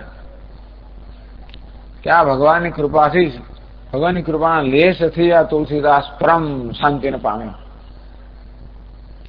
સૂર ખુરુ ઇસ લાયક નહીં. સૂરદાસજી એમ માને કે હું લાયકાત ધરાવતો નથી. આ નમ્રતા બતાવે છે. બતાવે છે કે ઈશ્વર સર્વજ્ઞ સર્વશક્તિમાન છે અને કદાચ જીવનમાં કશું આપણે પ્રાપ્ત કર્યું એની કૃપા માત્રથી પ્રાપ્ત થયું છે. બધું કૃપા સાધ્ય છે. ભક્તો એમ નથી માનતા કે બધું યત્ન સાધ્ય હોય. આ કૃપા સાધ્ય છે. નમસ્યંત્ય મામ ભક્ત્યા, ભક્તિપૂર્વક સતત કીર્તન કરતા, ભક્તિપૂર્વક યત્ન કરતા, ભક્તિપૂર્વક વ્રતમાં દ્રઢતા ધરાવતા, ભક્તિપૂર્વક નમસ્કાર કરતા, બધે આવે ભક્ત્યા. નિત્યયુક્તા, સતત મારામાં યુક્ત, સતત મારામાં ચિત્તને એકાગ્ર કરે ને ઉપાસતે, મારી ઉપાસના કરે છે, મારી આરાધના કરે છે, આવા મહાત્માઓ છે, આવા ભક્તો છે. તો આ પ્રકારે ભગવાન પોતાની ભક્તિનું નિરૂપણ કરે છે. આ ઉત્તમ ભક્તોની વાત કરવામાં આવે, ઉત્કૃષ્ટ કક્ષાના ભક્તોની વાત કરવામાં આવી, જે ભક્તિ આપણા માટે એક આદર્શ છે. એક આદર્શને રાખીને આપણે આપણા જીવનની પ્રમાણે ઘડીએ, એનું નામ સાધના. તો સાધના કોને કહેવાય? જેને પહોંચવા માટે યોગ્ય માર્ગ પર પ્રયાણ કરવું. એક આદર્શને નજર સમક્ષ રાખીને એ પ્રકારે આપણી જાતને ઘડવાનો પ્રયત્ન કરો, એનું નામ સાધના. જે પેલો ક્રિકેટર બનવા માંગતો હોય તો આદર્શને સામે રાખે, કોઈ સચિન તેંડુલકર આદર્શ છે, બસ એને જો બનવાનો સતત પ્રયત્ન કરે, એનું સતત ચિંતન કરે, સતત કીર્તન કરે, સતત તેંડુલકરનું જ કીર્તન કરે, એનું શ્રવણ કરે, એનું સ્મરણ કરે, એને જેવો જ બનવાનો પ્રયત્ન કરે, એ પ્રકારના વ્રત ધરાવે, એવું બધું કરે. પેલું કસરત જે કરતો આ પણ એ જ કરે, એ જયારે ઉઠતો આ પ્રકારે જ કરે. અને ઉપાસના એટલે લોકો આપણે કરતા જ હોઈએ છીએ ને. જે કે આપણો આદર્શ હોય એ પ્રકારે બનવાનો સતત પ્રયત્ન આપણે કરતા જ હોઈએ છીએ. આદર્શ ઈશ્વર હોય તો એ પ્રકારે. અને તેથી આટલો મોટો આદર્શ એટલે આપણને એક રૂપમાં આપવામાં આવ્યો, શ્રી કૃષ્ણના રૂપમાં આપવામાં આવ્યો, શ્રી રામના રૂપમાં આપવામાં આવ્યો, જેથી એ આદર્શ એવી રીતે આપણી સમક્ષ પ્રગટ કરવામાં આવ્યો કે એ રજૂ કરવામાં આવ્યો, આપણે એની સાથે સંબંધિત બાંધી શકીએ અને તેથી સમજી શકીએ કે ભગવાન કેવો છે. આપણે એની જીવનમાં ઉતારી શકીએ. આ ભગવાન જેવો છે એવા જ રામ છે ને એવા જ કૃષ્ણ છે. આ ભગવાન કૃપાળુ છે, પ્રેમા છે, આનંદ સ્વરૂપ છે, જરા જાણતા મુશ્કેલી પડે આપણને. આ જ સર્વજ્ઞ, સર્વશક્તિમાન, સર્વવ્યાપી પરમાત્મા એ શ્રી કૃષ્ણ રૂપ પ્રગટ કરવામાં આવ્યો, જેથી આ બધા ગુણો કેવા છે એને જોઈએ એટલે આપણે ખબર પડે. કૃષ્ણ જેવા થઈ શકીએ, રામ જેવા થઈ શકીએ, શિવજી જેવા થઈ શકીએ. નિત્યયુક્ત ઉપાસતે, સતત ઉપાસના એટલે કે સતત ચિંતન કરવું, ધ્યાન કરવું, સતત એનામાં આપણે ચિત્તને રોકેલું રાખવું. ભગવત ભાવના તો ભગવત આકાર વૃત્તિ જે છે એ સતત જાળવી રાખવી, એના નામ છે ઉપાસના.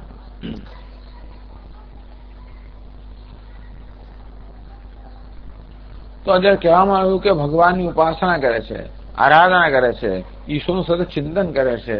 કઈ કઈ રીતે કરે છે ભગવાન આગળ કહે 15મા શ્લોકમાં.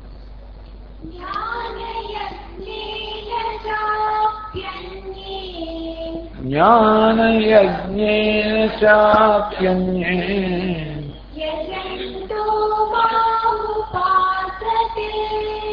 यजन्तो मामुपासते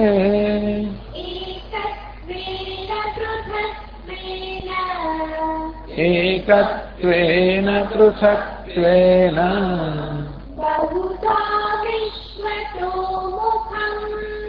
बहुधा विश्वतो मुखम्। ज्ञान यज्ञ च टीका करे च એટલે એવકાર સમજો જ્ઞાન યજ્ઞ ને એવ આ ભક્તિ જે છે ને 9 અધ્યાયની ભક્તિ છે તો જ્ઞાનનો અધ્યાય છે એટલે ભક્તિ પણ એને અનુરૂપ આવી જોઈએ એટલે આપણે આપણે જે અત્યારે કરી છે ભક્તિ જ કહેવાય એટલે અહીંયા આગળ ટીકાકાર કહે છે સતતમ કીર્તયંતો મામ કીર્તન આવ્યું યત્ન આવ્યો નમસ્કાર નિત્યયુક્તા કીર્તન કરવું શાસ્ત્રનું શ્રવણ કરવું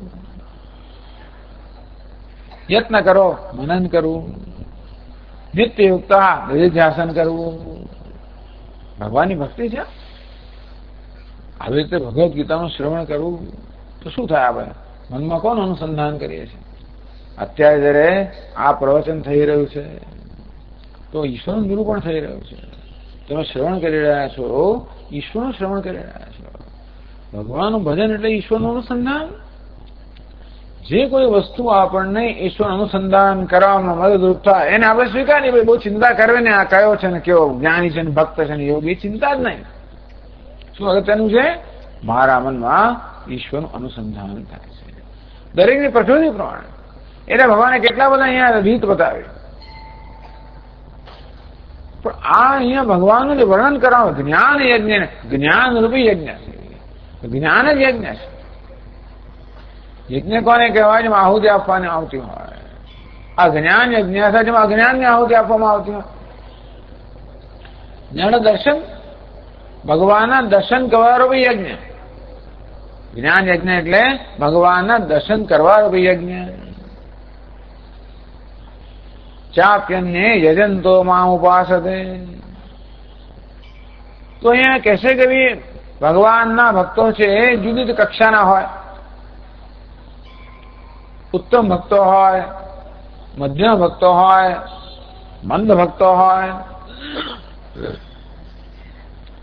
આ બધા ભક્તો જ્ઞાનરૂપ યજ્ઞથી ભગવાનના દર્શનરૂપ યજ્ઞથી જો ભગવાન આપણા મનમાં ભાવના ક્યારે જન્મે જયારે દર્શન થતું હોય ત્યારે આપણી સમક્ષ શાલિગ્રામ હોય કે શિવલિંગ હોય તો આ દર્શન એટલે બુદ્ધિનું દર્શન ભલે આપણને આંખોથી શિવલિંગ દેખાય લિંગ દેખાય બુદ્ધિમાં કોનું દર્શન થાય છે શિવજીનું તો એ પ્રકારની ભાવના જન્મે ને મારા મનમાં શિવજીની ભાવના ક્યારે જન્મે જયારે મારી બુદ્ધિમાં એ શિવલિંગમાં શિવજીના દર્શન થતા હોય ત્યારે ને આ મુરલી મનોહર બહુ સુંદર ચિત્ર છે કોઈ એમ માને કે કોઈ ધારો કે એને એવી કોઈ જાતના સંસ્કાર હોય ને બહુ સુંદર ચિત્ર છે એને ચિત્ર જ દેખાય જેમ સ્વામી ચિન્મય મહારાજ એક વાર વર્ણન કરે તો એ વખતે કે બદ્રીનાથના મંદિરમાં મહારાજ ગયા હશે ને સામે ઉભા ઉભા ભગવાનનું કઈ નામ સ્મરણ કરતા હશે ત્યારે એમને કોઈ જરા આમ ખભા પર એ કારણ જગાડ્યા એ ત્યાં કોઈ વિદેશી માણસ હતો એને જગાડ્યા એટલે કે ટૂંકમાં એમની આંખો ખોલાવી અને પછી પૂછ્યું કે આ શાનું બનેલું છે ભગવાનનો જે વિગ્રહ છે ને ત્યાં આગળ બદ્રીનાથનો આ શાનો બનેલો છે મારે કે મેં તો વિચાર્યું ને કે આ શા મને કે ભગવાન છે બનેલું શું હોય આ કયા પથ્થરનો છે એવું એની પેલા ને એવી જાતની ચિંતા થાય આ કયા પથ્થરનો છે આ તો મારો પોતાનો અનુભવ છે કે આપણા આશ્રમમાં ત્યાં આગળ અમેરિકાની અંદર જયારે ભગવાન દક્ષિણામૂર્તિની સ્થાપના કરવામાં આવે ત્યારે એક વિદેશી કે what is this rock doing here આ પથ્થર અહીંયા શું કરી રહ્યો છે એને શું દેખ પથ્થર દેખાય કે ખોટું નથી આંખોથી પથ્થર દેખાતો હોય મનમાં શું દેખાય છે ત્યાં દક્ષિણામૂર્તિ દેખાય છે ભગવાન શિવજી દેખાય છે ભગવાન તો ભાઈ જે પ્રકારે બુદ્ધિમાં દેખાય બુદ્ધિ જે અર્થકરણ કરે એ પ્રકારની ભાવના જન્મે ખરું કે નહીં જ્ઞાન યજ્ઞ તો આ જ્ઞાનરૂપી યજ્ઞ, ભગવાનના દર્શનરૂપી યજ્ઞ. આ ભક્ત જાણે છે કે ભગવાન આદિ કારણ છે, ભગવાન જગતનું સર્જન કરનાર છે, ભગવાન જ ઉપાદાન કારણ છે, ભગવાન જ જગતના રૂપમાં છે, ભગવાન જ સર્વત્ર વ્યાપ્ત છે, એક પરમાત્મા પ્રાણી માત્ર અંતરાત્મા છે. એ પ્રકારે એ જાણે છે, માટે એ પ્રકારની એની દ્રષ્ટિ છે. તો આ જ્ઞાન યજ્ઞ, જ્ઞાનરૂપી યજ્ઞ, ઈશ્વરના દર્શનરૂપી યજ્ઞ. દર્શન કઈ રીતે થાય એ દરેકની પોતાની કક્ષા પર આધારિત છે. એકત્વેન પૃથક્ત્વેન બહુધા વિશ્વતોમુખમ. ઉત્તમ ભક્તો, ઉત્તમ જ્ઞાની ભક્તો, એકત્વેન એ પરમાત્મા વાસ્તવમાં મારું સ્વરૂપ છે. ઉપાસના કહીએ તો અહંગ્રહ ઉપાસના, જે ભગવાનની અહમરૂપ ઉપાસના કરે છે, અથવા જેનું જ્ઞાન છે કે ભગવાન જ મારું સ્વરૂપ છે. એકત્વેન ટૂંકમાં જે લોકો ઈશ્વર સાથે પોતાનો ભેદભાવ જોતા નથી. એટલે આપણે શું કરીએ? આપણે તો ભગવાનનું ભજન કરીએ ખરા, પરંતુ આપણી જાતને સલામત રાખીને. હું તો એ સલામત રહેવો જોઈએ, હું તો સ્વામી વિદિતા આત્મા નથી, એ તો મારી સલામત, પછી ભગવાનનું ભજન કરું. એ ટૂંકમાં અહમને ચાલુ કર્યા. પણ એકત્વ આ ભક્તો કેવા છે એનું પણ સમર્પણ કરે. મારે મારું જુદું અસ્તિત્વ ટકાવી રાખવું, કે આપણને એમ લાગે શું થશે, મારું અસ્તિત્વ જ નહીં રહે તો શું થશે, સલામતી લાગે, ભય લાગે, એટલે આપણે એને વળગી રહીએ. અહંકારમાંથી આપણે સલામતી મેળવીએ છીએ ને, એટલે આપણે એને જાળવી જ રાખીએ. કોઈ ઈશ્વરની સલામતી મેળવતો હોય એને અહંકાર જાળવી રાખવાની જરૂર નથી. એ જાણે છે કે અહંકાર જ મને ઈશ્વર દૂર રાખનાર છે, ઈશ્વરના દર્શનથી વંચિત રાખનાર જે અહંકાર છે. એકત્વ અંતેથી અલ્પ અહંકારને જાળવી રાખતા નથી. ઈશ્વર જ છે, એ જ મારો આત્મા છે, એ જ સર્વ છે. એકત્વેન પૃથક્ત્વેન, બીજા એટલા ઉચ્ચ ભક્તો નથી. પૃથક્ત્વેન એ ભગવાનને પોતાના જુદું જોઈએ. એ કોઈ લાલાના રૂપમાં જીવે, જે રૂપમાં ઈષ્ટ દેવતાના રૂપમાં છે. પૃથક્ત્વેન અથવા જગતના રૂપ ભગવાન છે. જો અર્જુનને ભગવાનના વિશ્વરૂપના દર્શન થયા છતાં પણ હજી અર્જુન ભગવાનને પોતાના જુદા તો માને છે. એટલું તો ખરું કે નહીં? ભગવાન અર્જુન સમક્ષ વિશ્વરૂપમાં પ્રગટ થયા ખરા, છતાં અર્જુન ભગવાનને જુએ છે. એમાં અર્જુન પણ તો જળવાઈ રહેશે, નહીં તો ભય શું કામ લાગે? દ્વિતીયાદ્વય ભયમ ભવતી. ભય ક્યારે જન્મે? જયારે ભગવાન સાથે ભેદભાવ હોય ત્યારે અર્જુનને ભય જન્મે. એનો અર્થ એ કે હજી અર્જુન ભગવાનને પોતાના જુદા પૃથક્ત્વેન જુદા. બહુધા વિશ્વતોમુખમ, અથવા કેટલાક વળી વિશ્વતોમુખમ, આ વિશ્વના ચારે બાજુએ પોતાનું મુખ રાખીને અર્થાત આ બધા રૂપમાં ભગવાન પ્રગટ થશે. એ રીતે એ સમજ, જ્ઞાન યજ્ઞ આ પ્રકારની દ્રષ્ટિ. કેટલાક ઉત્તમ ભક્તોની દ્રષ્ટિ કેવી છે? એકત્વેન ભગવાન મારો આત્મા છે, પૃથક્ત્વેન ભગવાન છે ને હું ભક્ત છું, આ પ્રકારના ભેદભાવથી. બહુધા વિશ્વતોમુખમ, અથવા તો એ જ ભગવાન અનેક રૂપમાં પ્રગટ થયેલો છે. એ રીતે ભગવાનની આરાધના કરે. ભલે ભગવાનની આરાધના જેમ કરવી એમ કરો, આપણને વાંધો નથી. આપણે તો પીપળાના વૃક્ષમાં જઈને ત્યાં પાણી રેડીને ચક્કર મારીને પેલા દોરા અમે એવું કરીએ, ભગવાનની આરાધના જ છે. એ પીપળાનું વૃક્ષની આરાધના નહીં કરતો, ભગવાનની આરાધના કરે. નદીમાં જઈએ ત્યાં ગંગાજીને પણ આપણે તર્પણ, એનું પાણી લઈને એને ચડાવીએ, પણ તોય ગંગાને આપણે તર્પણ કરીએ, ગંગાને અર્પણ કરીએ. આપણા ભગવાન છે, હિમાલય ભગવાન છે, ગંગાજી ભગવાન છે, પીપળો પણ ભગવાન છે. બહુધા વિશ્વતોમુખમ, અનેક રૂપમાં આ ભગવાન જ પ્રગટ થયેલો છે. એટલે ભાવના મહત્વની છે. તુલસી હોય કે પીપળો હોય કે ગમે તે કાંકરો હોય, કંકર એટલા શંકરલા, નર્મદામાં એવું કહેવાય. ભલે એ કંકરમાં શંકરની ભાવના હોય તો પછી ચિંતા જ નથી. આ કેવો આકાર છે. ઘણી વાર એક આપણા ગુરુજી આપણે એક આવો પથ્થર આપીને, એવું કે ઝાઝો મોડો આકાર ના હોય પણ છતાં આપણામાં એ શ્રદ્ધા છે, ભક્તિભાવ છે, પૂજ્ય ભાવ છે, તો આપણે એને જોઈએ, દર્શન કરીએ, તરત આપણામાં પેલી ભક્તિ ભગવાનની ભાવના જન્મે. બસ એ જ મહત્વનું છે. કઈ વસ્તુ જન્મ આવે છે ને શું જન્મ આવે છે મહત્વનું છે. આ કઈ સમજતા નથી કોઈ. એ બહારના ને જોયું છે કે આની પૂજા કરે છે. અલા એની પૂજા નથી કરતો ભાઈ. એને જોઈને એના મનમાં ભગવાનની ભાવના જન્મે છે.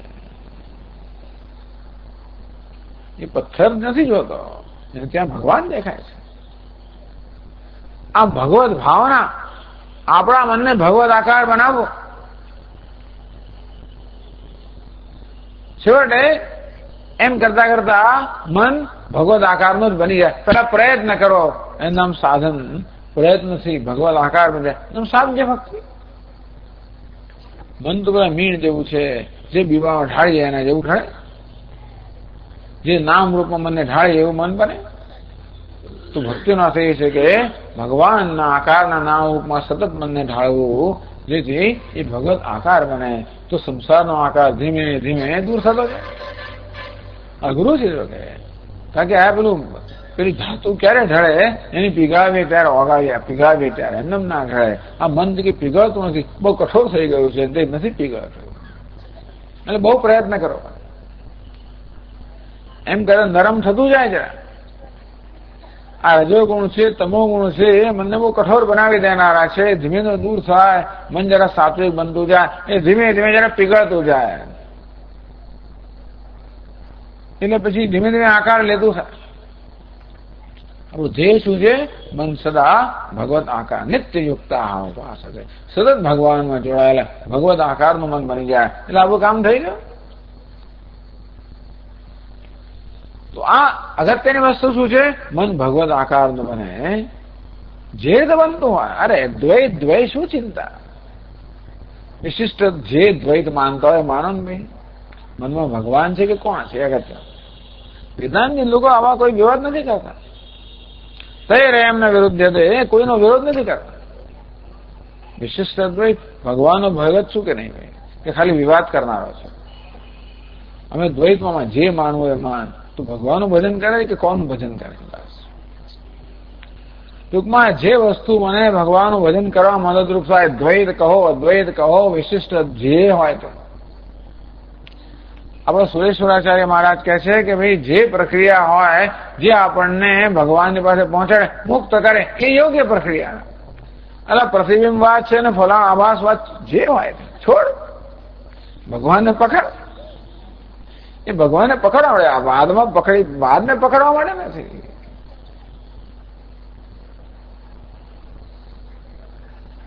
એટલે વિભાગ પાડવા ને કે આ જ્ઞાન ને ભક્ત આમાં હોય એવું કશો વિભાગ નથી.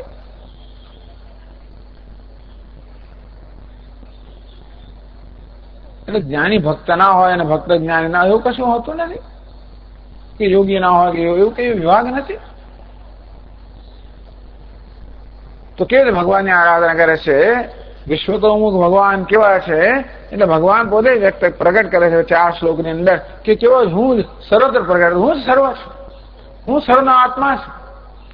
મયા તદમિદમ સર્વમ જગત અવ્યક્ત મૂર્તિના, હું જ સમગ્ર જગતનો વ્યાપ્ત છું, હું જ આ સમગ્ર જગત છું. એટલે હું શું શું છું એના થોડાક દ્રષ્ટાંત ભગવાન આપે છે, જેથી આપણે આ બધામાં ભગવાનના દર્શન કરી શકીએ. એ માટે તો 16મા શ્લોકમાં કહે છે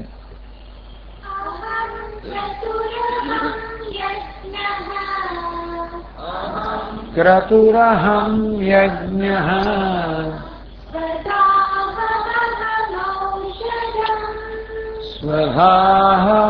સ્વધાહમહમૌષધમ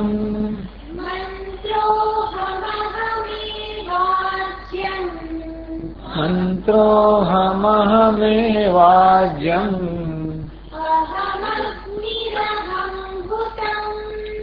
અહમગ્નિરહમ ભૂતમ.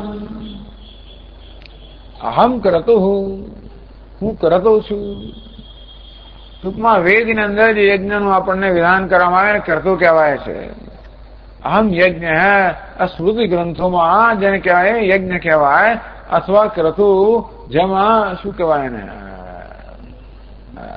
યુપ હોય, સયુપ યુપવાળા યજ્ઞને ક્રતુ કહેવામાં આવે, યુપ વગરના યજ્ઞ કહેવામાં આવે. સ્વધા, અહમ સ્વધા, પિતૃઓને જે અન્ન અર્પણ કરવાને સ્વધા કહેવાય. ઔષધમ, દેવતાને અર્પણ કરવામાં આવે, ઔષધ કહો કે પછી, અથવા ઔષધ એટલે જે બધા પ્રાણીઓ ખાય છે, સ્વધા એટલે જે યજ્ઞમાં સમર્પિત થાય છે. મંત્રોહમ, જે દ્વારા દેવતાનું આહ્વાન થાય અને જે દ્વારા આહુતિ આપવામાં આવે, મંત્ર પણ હું છું. આજ્યમ, આજે એટલે ઘી જે અર્પણ કરવામાં આવે, જે કોઈ આહુતિ, જે કોઈ દ્રવ્ય અર્પણ કરવામાં આવે, દ્રવ્ય પણ હું છું. આમ અગ્નિ, અગ્નિ જેમાં અર્પણ કરવામાં આવે અગ્નિ પણ હું છું. હુતમ, આ સર્વ અર્પણ કરવાની ક્રિયા પણ હું જ છું. બ્રહ્માર્પણ, બ્રહ્મહવિ, બ્રહ્માગ્નૌ, બ્રહ્મણાહુતમ, બ્રહ્મૈવ તેન ગંતવ્યમ, બ્રહ્મ કર્મ સમાધિના.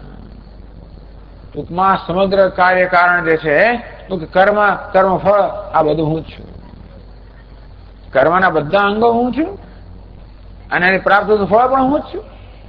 એ પ્રકારે ભગવાન સર્વ કર્મ હું છું અને કર્મનું ફળ હું છું. એ પણ આગળ કહે છે, 17મા શ્લોકમાં કહે છે.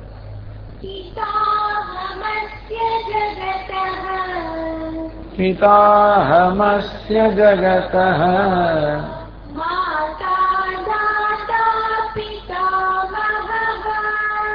માતા ધાતા પિતામહઃ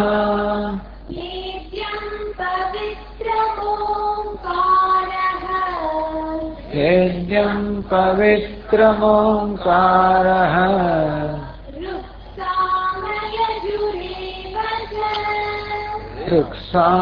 રુક્ષામયજુરેવ ચ. પિતામહસ્ય જગતઃ, ભગવાને જગતનો હું પિતા છું. જે પાલન કરે ને પિતા કહેવાય. જન્મ આપનાર તો ખરો, પણ ખરેખર પિતાને પાતી પિતા, જગતનું પાલન કરનાર હું છું.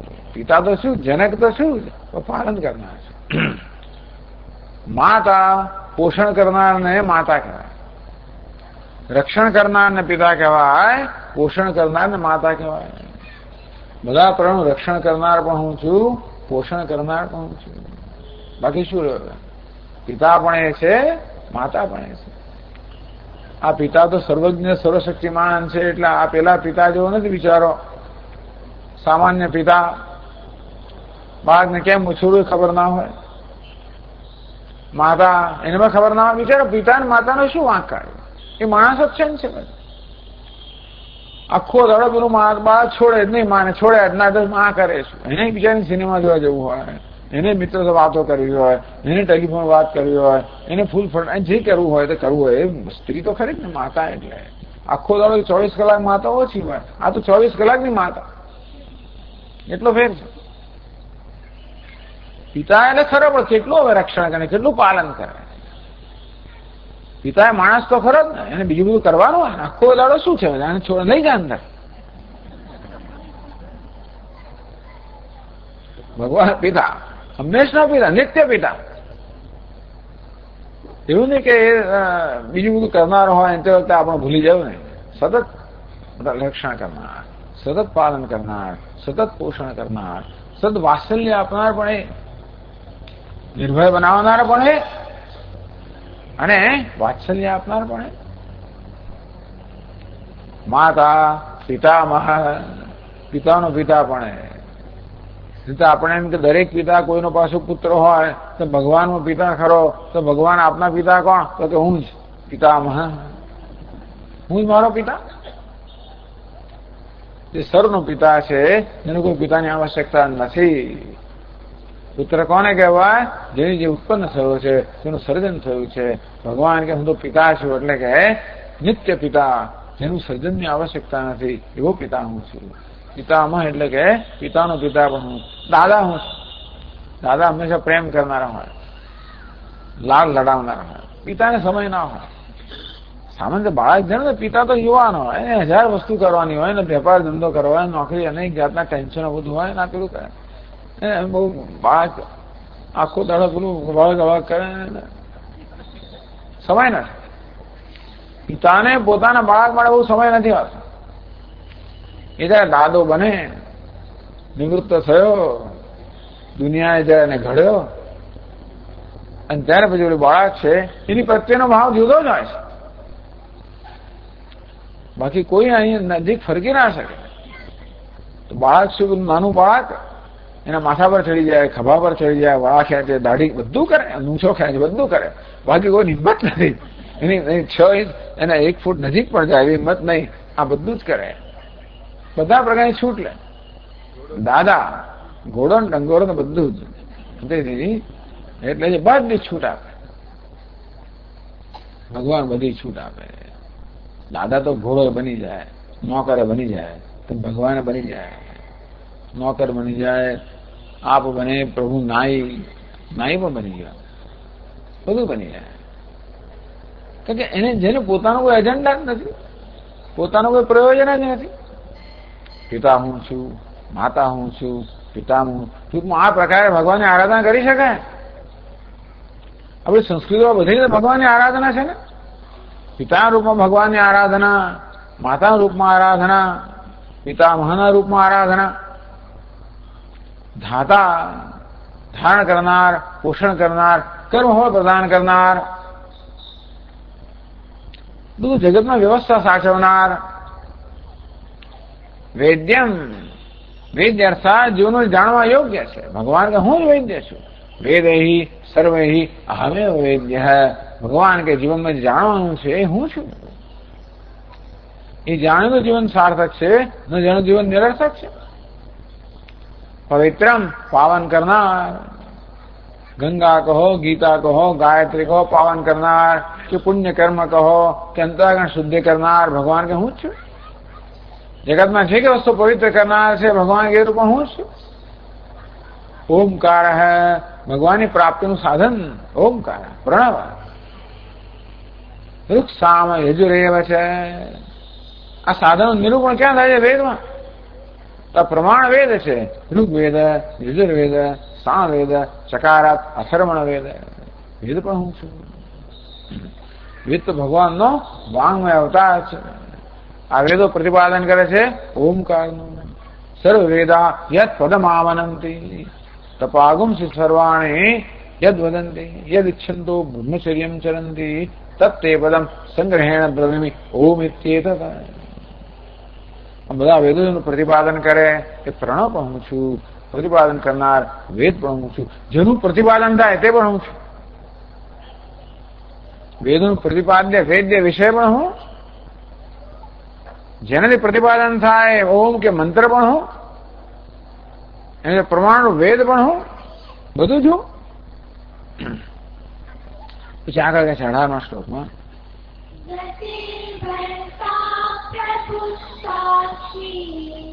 ગતિર્ભર્તા પ્રભુ સાક્ષી નિવાસ શરણમ સુરત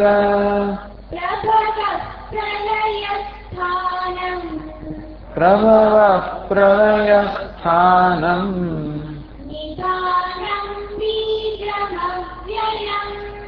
નિધાનમ બીજમવ્યયમ. ગતિ, ભગવાન કેવું ગતિ છે, પ્રાણી માત્રની ગતિ. તો ગમ્ય તે ગતિ, જેને પ્રાપ્ત કરવાનું છે ને ગતિ કહેવાય. ગતિ શબ્દનો અર્થ થઈ શકે. ભગવાન કે પ્રાણી માત્રનું ગતિ છે, બધાનું ધ્યેય હું છું. પ્રાણી માત્ર જેને પ્રાપ્ત કરવા ઈચ્છે છે, ગતિ અંતિમ ધ્યેય લક્ષ્ય હું જ છું. ગતિ એટલે કર્મફળ એવો પણ અર્થ થાય, તો ગતિ એટલે લક્ષ્ય, ધ્યેય એ પણ હું છું. ભરતા, આ જગતનું ભરણ પોષણ કરનાર, પોષણ કરનાર હું છું. પ્રભુ, જગતનો સ્વામી પણ હું છું. સાક્ષી, બધું જોનાર હું છું. સર્વ અવસ્થામાં અંદર બહાર દરેકનું નિરીક્ષણ કરનાર, દરેકનો જ્ઞાતા, દરેકનો પ્રકાશક, તો સાક્ષી હું છું. પ્રાણી માત્રના અંતરમાં રહેલો અને સર્વની અંદર બહાર સર્વનું દર્શન કરનાર. બહાર જે થયેલું છે તેનો પણ સાક્ષી, અંદર પણ જે ભાવના વૃત્તિઓ છે બધાનો સાક્ષી. નિવાસ, જગતનું નિવાસ છું. જગન નિવાસ, જગત જેમાં નિવાસ કરે છે એ જગત નિવાસ સ્થાન હું છું. શરણમ, ભગવાન જે શરણ છે. આર્તાણામ આરતી હરણમ, શ્રુ શરણ. શરણ શબ્દ શ્રુ ધાતુમાંથી બચાવ્યો છે. એનો અર્થ કે તોડવું, ફાડવું, દૂર કરવું. પ્રબંધાનામ આરતી હર, એને શરણ કહેવાય જે પોતાને સમર્પિત થયેલા, શરણાગત થયેલા છે. એમના દુઃખને, ભયને, શોકને દૂર કરનાર ભગવાન હું શરણ છું, હું આશ્રય છું, હું રક્ષક છું. પ્રપન્નાના, જે લોકો મને પ્રપન્ન થાય છે, મને જે લોકો શરણાગત થાય છે, જે મારો આશ્રય લે છે, એમના બધા દુઃખને, બધી પીડાને, બધા શોકને, બધા ભયનું હરણ કરનાર છું. એને શરણ કહેવાય, એને આશ્રય સ્થાન કહેવાય, જ્યાં જઈને આપણને નિર્ભયતાની પ્રાપ્તિ થાય, જ્યાં આપણને નિરાંતની પ્રાપ્તિ થાય. ભગવાન કે એવું શરણ હું છું. સુહૃદ પ્રત્યુપકાર અનપેક્ષ સન ઉપકારી. સુહૃદ ટૂંકમાં પ્રત્યુપકારની, વધા ઉપકારની અપેક્ષા કર્યા વગર જ ઉપકાર કરનાર છે. આપણે ઉપકાર કરીએ ખરા પણ ગણતરી કરીએ કે આ ભાઈ મારું શું કરશે. એ વળતો ઉપકાર કર્યો હોય, એ ડોનેશન આપ્યો તો આપણે ડોનેશન આપીએ, એ મદદ કર્યો તો આપણે મદદ કરીએ. એમના મિત્રતા પરસ્પર. સુહૃદ કોને કહેવાય? કોઈ પ્રકારના ઉપકારની અપેક્ષા વગર. દાતવ્યમ દેહ દાનમ દેહ અનુપકારેણ, મદદ કરે કોઈ પ્રકારના ઉપકારની અપેક્ષા વગર. સુહૃદ એટલે ખબર નહીં ભગવાન સતત મદદ કરતો હોય છે. આપણે નોંધ લઈએ કે ના લઈએ, એને સ્વીકારીએ કે ના સ્વીકારીએ, એની સ્તુતિ કરીએ કે ના કરીએ, એની નિંદા કરીએ તોય પણ વિચાર કરો કેટલી બધી ઉદારતા. મહાત્મા રસ્તમાં, મહાત્મા છે ભગવાન મુખ્ય અર્થમાં. એટલે આપણે મહાત્મા બનવું પડે. એકદમ આપણે સંકુચિત બનીને જરાક આપણે અનુકૂળ ના આવ્યું, જરાક ને તરત આપણે આમ ગુસ્સે થઈ જઈએ અને આપણે પ્રતિભાવ પ્રત્યાઘાત દર્શાવે, બરાબર નથી.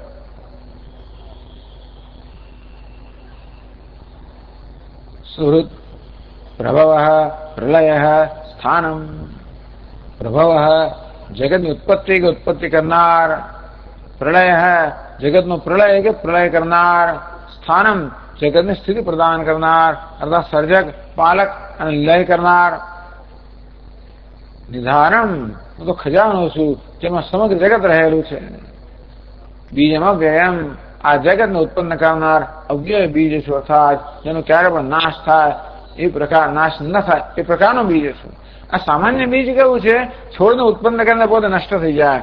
ભગવાન કે નહીં, એવું બીજ છે, એવું કારણ છું જેનો ક્યારે પણ નાશ ન થાય. એટલે કે આ જગતનું ચક્ર સતત ચલાવ્યા જ કરવું, ઉત્પન્ન કર્યા જ કરવું. પછી આગળ કહે છે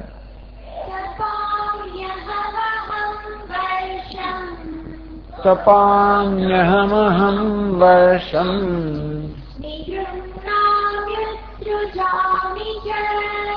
નિગૃહ્ણામ્યત સૃજામિ ચ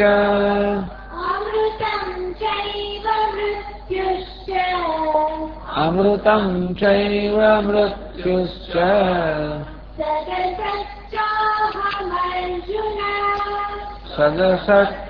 સદસચ્ચાહમર્જુન. તપામ્યહમ હું જગતને તપાવું છું. આપણે જાણીએ આજકાલ શું થઈ રહ્યું છે તો કે ભગવાન કે સૂર્યના રૂપમાં હું જગતને તપાવું છું. મારા અત્યંત ગરમ કિરણોથી જગતને તપાવનાર, સંતપ્ત કરનાર હું છું. એ જરૂરી છે ભાઈ, તાપની જરૂર છે. એટલે ભગવાને રચ્યો ના હોત. આપણે ભલે અહીં બેઠા ત્યારથી કાં કરી અહીં આવે ત્યારથી ચાલો ચાલો સારું ભાઈ. આ સ્વામીને કઈ આવતો વખતે એર કન્ડિશન ભવિષ્યમાં કરાવજો. તમારા ભક્તો બિચારા બહુ દુઃખી થાય જો ને.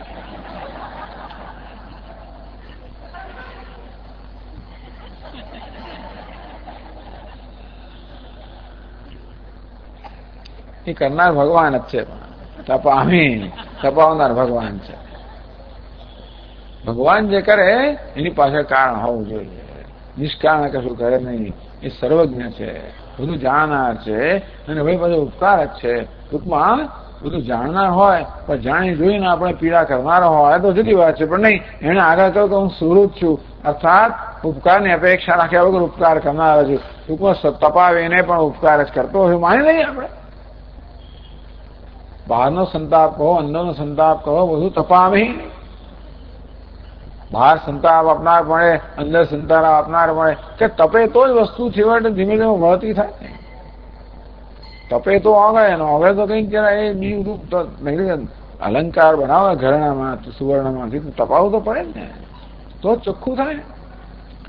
સુવર્ણને આપણે અગ્નિમાં તપાવીએ તો એની જે એનો કચરો જે છે, એની મલિનતા છે એ તો જ બળી જાય, તો સુવર્ણ સ્વચ્છ થાય, ચમકતું થાય.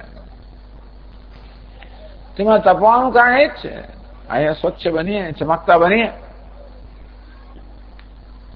અહમ વર્ષમ નિગૃહ્ણામી ઉત્સુજામી છે ભગવાન કે આ વૃષ્ટિ જે છે નિગૃહ્ણામી મારા ગરમ કિરણોથી જળનું શોષણ કરીને આ સૃષ્ટિને હું ગ્રહણ કરી લઉં છું, મારામાં એને સંકેલી લઉં છું. ઉત્સૃજામી છે સમય આધારે એ સૃષ્ટિને વળી પાછો હું વરસાવું છું. બેઠો બેઠો કેટલું કરે છે વિચાર કરો. ભગવાન જરાય નિષ્ક્રિય નથી અને આખી દુનિયા પર, ખાસ કરીને માણસ જાત પર ઉપકાર કરવા કેટલું કરે છે. વર્ષના 8 મહિના સુધી તપાવીને બધું જળ હું ગ્રહણ કરીને સાચવી રાખું છું, સંગ્રહ કરી રાખું છું. ચોમાસું આવે એ જળ પછી બધું તમારી પાસે લાવીને ક્યાંથી લઈ આવે એ પાસે છેક સમુદ્રમાંથી કયા જળાશયમાંથી કેટલા દૂર દૂર પ્રદેશમાંથી જળનું શોષણ કરે, વાદળનું રૂપાંતર કરે અને આપણે જ્યાં હોઈએ ત્યાં મીઠા જળ રૂપે ખારા જળમાંથી શોષણ કરીને આપણને મીઠું જળ આપણે જ્યાં હોઈએ ત્યાં લાવી આપે. બોલો કેટલી કૃપા છે. નહીં તો આપણે કરવાનું તો શું થાય. ટેક્સ તો લેતો નથી, આટલું બધું આપે છે, કશું ટેક્સ માંગતો નથી. તપામી સંતપ્ત કરે છે, પ્રકાશિત કરે છે, કોઈ ટેક્સ નહીં. ભગવાન આપણા ઘરમાં આપણે ટેક્સ આપીએ ભાઈ, ઘરમાં રહેતો તો મા બાપ ટેક્સ માંગે આપણી પાસે. આ ઘરની લાઈટ છે જો ભાઈ એનું આટલું બિલ, આ પાણીનું આટલું બિલ, આ ખાવાનું આટલું બિલ, તો ઘરમાં ના કરાય. પિતા છે ને, પિતા માતા દાદા કે કરે આપણી પાસે. ભગવાનનો પિતા છે, માતા છે, દાદા છે, એટલે કોઈ બિલ નથી લેતો, પ્રકાશનું બિલ નથી લેતો, પાણીનું બિલ નથી લેતો, કેટલું બધું કરે છે. હવા કશાનું બિલ લેતો નથી. બાકી પંખો ચલાવો તો બિલ ભરવું પડે, એર કન્ડિશનનું બિલ ભરવું પડે, એવું કઈ નથી.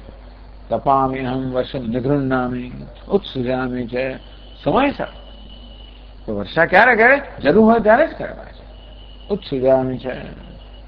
અમૃતમ છે મૃત્યુ છે, અમૃત પણ હું છું, જીવાડનાર પણ હું છું, દેવતાનો અમૃત પણ હું છું, અમરતા પણ હું છું. મૃત્યુ છે અને મૃત્યુ પણ હું છું.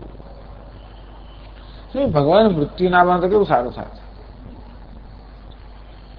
અલા મૃત્યુના તો બેસવાની જગ્યા હોતા જે મૃત્યુ બનાવે ના હોતો આપણે ક્યાં બેસી જ ના શકત ક્યાં, ખરું કે નહીં? એ સારું જ છે. મૃત્યુ પણ ઉપકાર જ છે. જેવી રીતે આપણા મા બાપ હોય તો આપણે નવા કપડા લાવી આપે કે ના લાવી આપે? કપડા જૂના થયા ફાટી ગયા તો નવા ના લાવી આપે? તે મા બાપ છે. તો શું આ કપડું જૂનું થઈ ગયું? વાસાંસી જીર્ણાની યથા વિહાય. આ તો વસ્ત્રો જીર્ણ થઈ ગયા છે, નવા વસ્ત્રની જરૂર છે, ચાલ દીકરા તને આ આપી આ લઈને નવું વસ્ત્ર આપું છું. એ કશું લઈ લેતો નથી. મૃત્યુ એટલે આપણામાં એટલી આસક્તિ કે છોડવાનું નહીં માંગતા. એટલે છોડને બાબા 90 વર્ષ તો થાય, ક્યાં પકડી રાખવાનું છે? છોડવું જ નથી.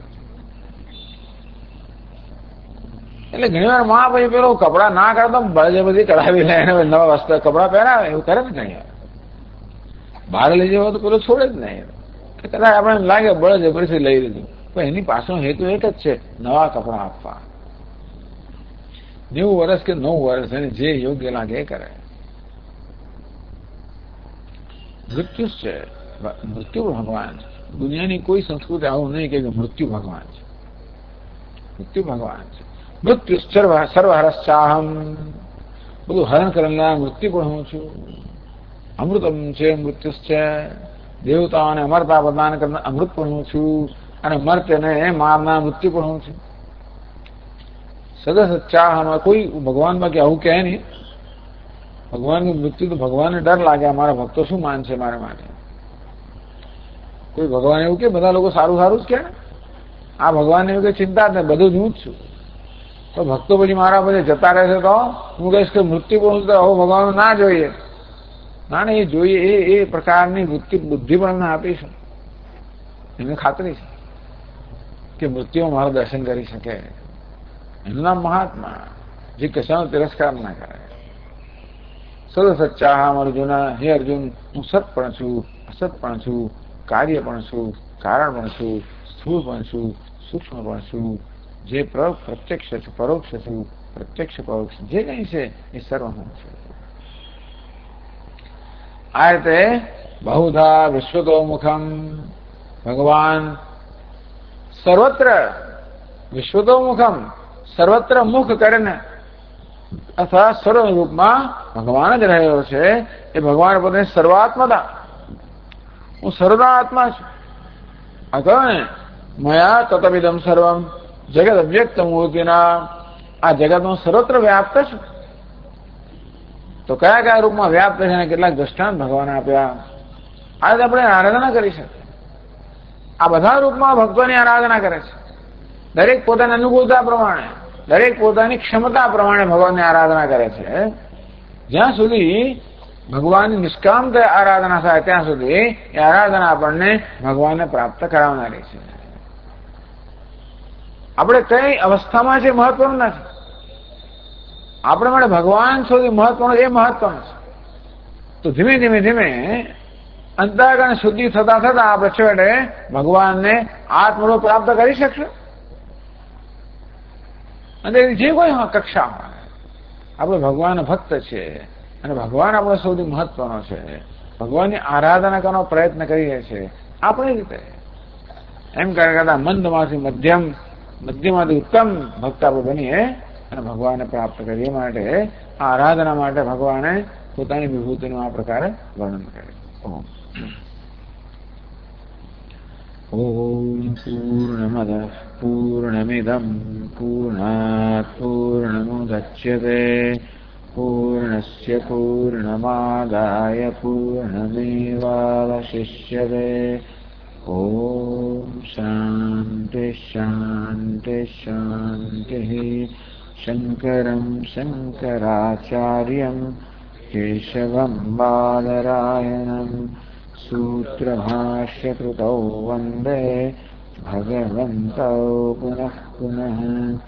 ઈશ્વરો ગુરુરાત્મેતિ મૂર્તિભેદવિભાગિને વ્યોમવદ્વ્યાપ્તદેહાય દક્ષિણામૂર્તયે નમઃ.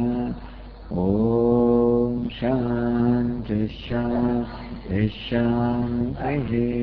હરિ ઓમ. શ્રી ગુરુભ્યો નમઃ. હરિ ઓમ. 3, 4.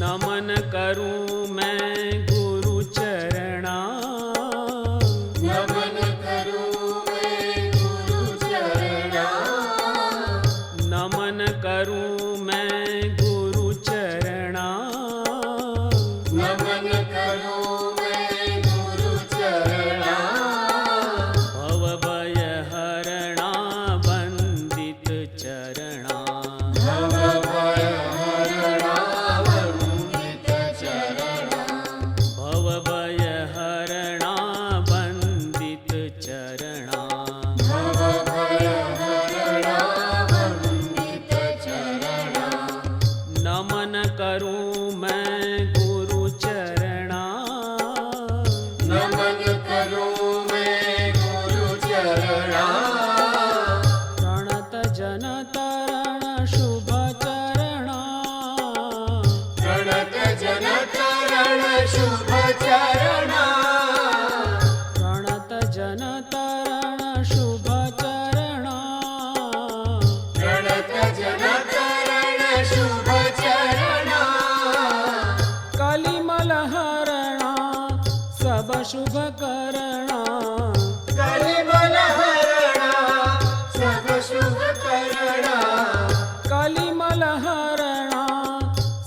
शुभ करणा कलिमल हरणा सब शुभ करणा अभय वितरणा जगदुद्धरणा अभय वितरणा जगदुद्धरणा अभय वितरणा जगदुद्धरणा अभय वितरणा जगदुद्धरणा पातक हरणा मंगल चरणा पातक हरणा मंगल चरणा पातक हरणा मंगल चरणा पातक हरणा मंगल चरणा नमन करूं मैं गुरु चरणा नमन करूं मैं गुरु चरणा भवभय हरणा वंदित चरणा भवभय हरणा वंदित चरणा नमन करूं मैं गुरु चरणा नमन करूं मैं गुरु चरणा नमन करूं मैं गुरु चरणा नमन करूं मैं गुरु चरणा नमन करूं मैं गुरु चरणा नमन करूं मैं गुरु चरणा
पावना जानकी जीवन सीता मोहन राम। अयोध्यावासी राम राम राम दशरथ नंदन राम। अयोध्यावासी राम राम राम दशरथ नंदन राम। पतित पावना जानकी जीवन सीता मोहन राम। पतित पावना जानकी जीवन सीता मोहन राम। पतित पावना जानकी जीवन सीता मोहन राम। पतित पावना जानकी जीवन सीता मोहन राम। जय सीता मोहन राम। जय सीता मोहन राम। जय सीता मोहन राम। जय सीता मोहन राम। जय सीता मोहन राम। जय सीता मोहन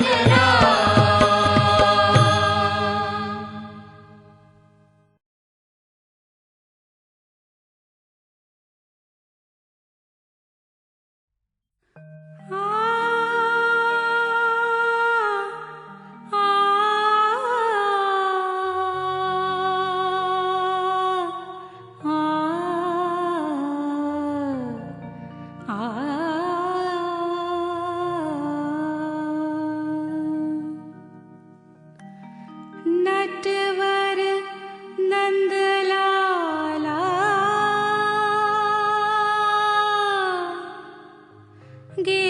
गिरिधर गोपाला। जय जय बदरी विशाल नटवर नंदलाला।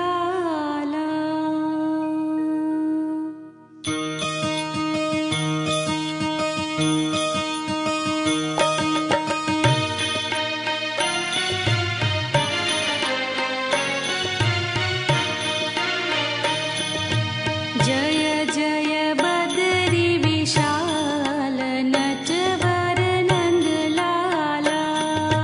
जय जय बदरी विशाल नटवर नंदलाला।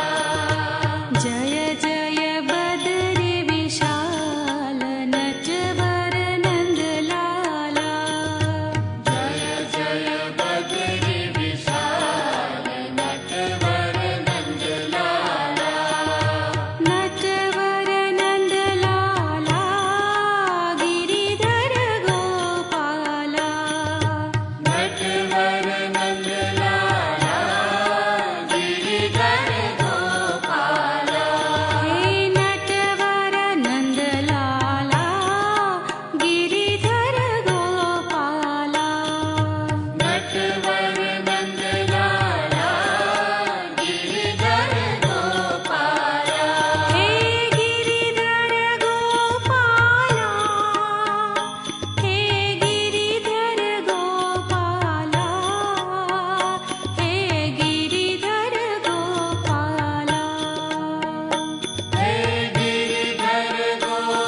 मनमोहन मुरली गान लोलसी गिरिधर गोपाला मनमोहन मुरली गान लोलसी गिरिधर गोपाला हे गिरिधर गोपाला हे गिरिधर गोपाला हे गिरिधर गोपाला हे गिरिधर गोपाला हे गिरिधर गोपाला हे गिरिधर गोपाला हे गिरिधर गोपाला हे गिरिधर गोपाला हे गिरिधर गोपाला हे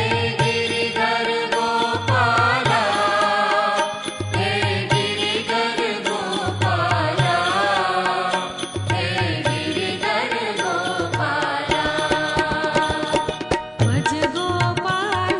भज गोपाला प्यारे मुरारे मेरे नंद लाला भज गोपाला प्यारे मुरारे मेरे नंद लाला भज गोपाला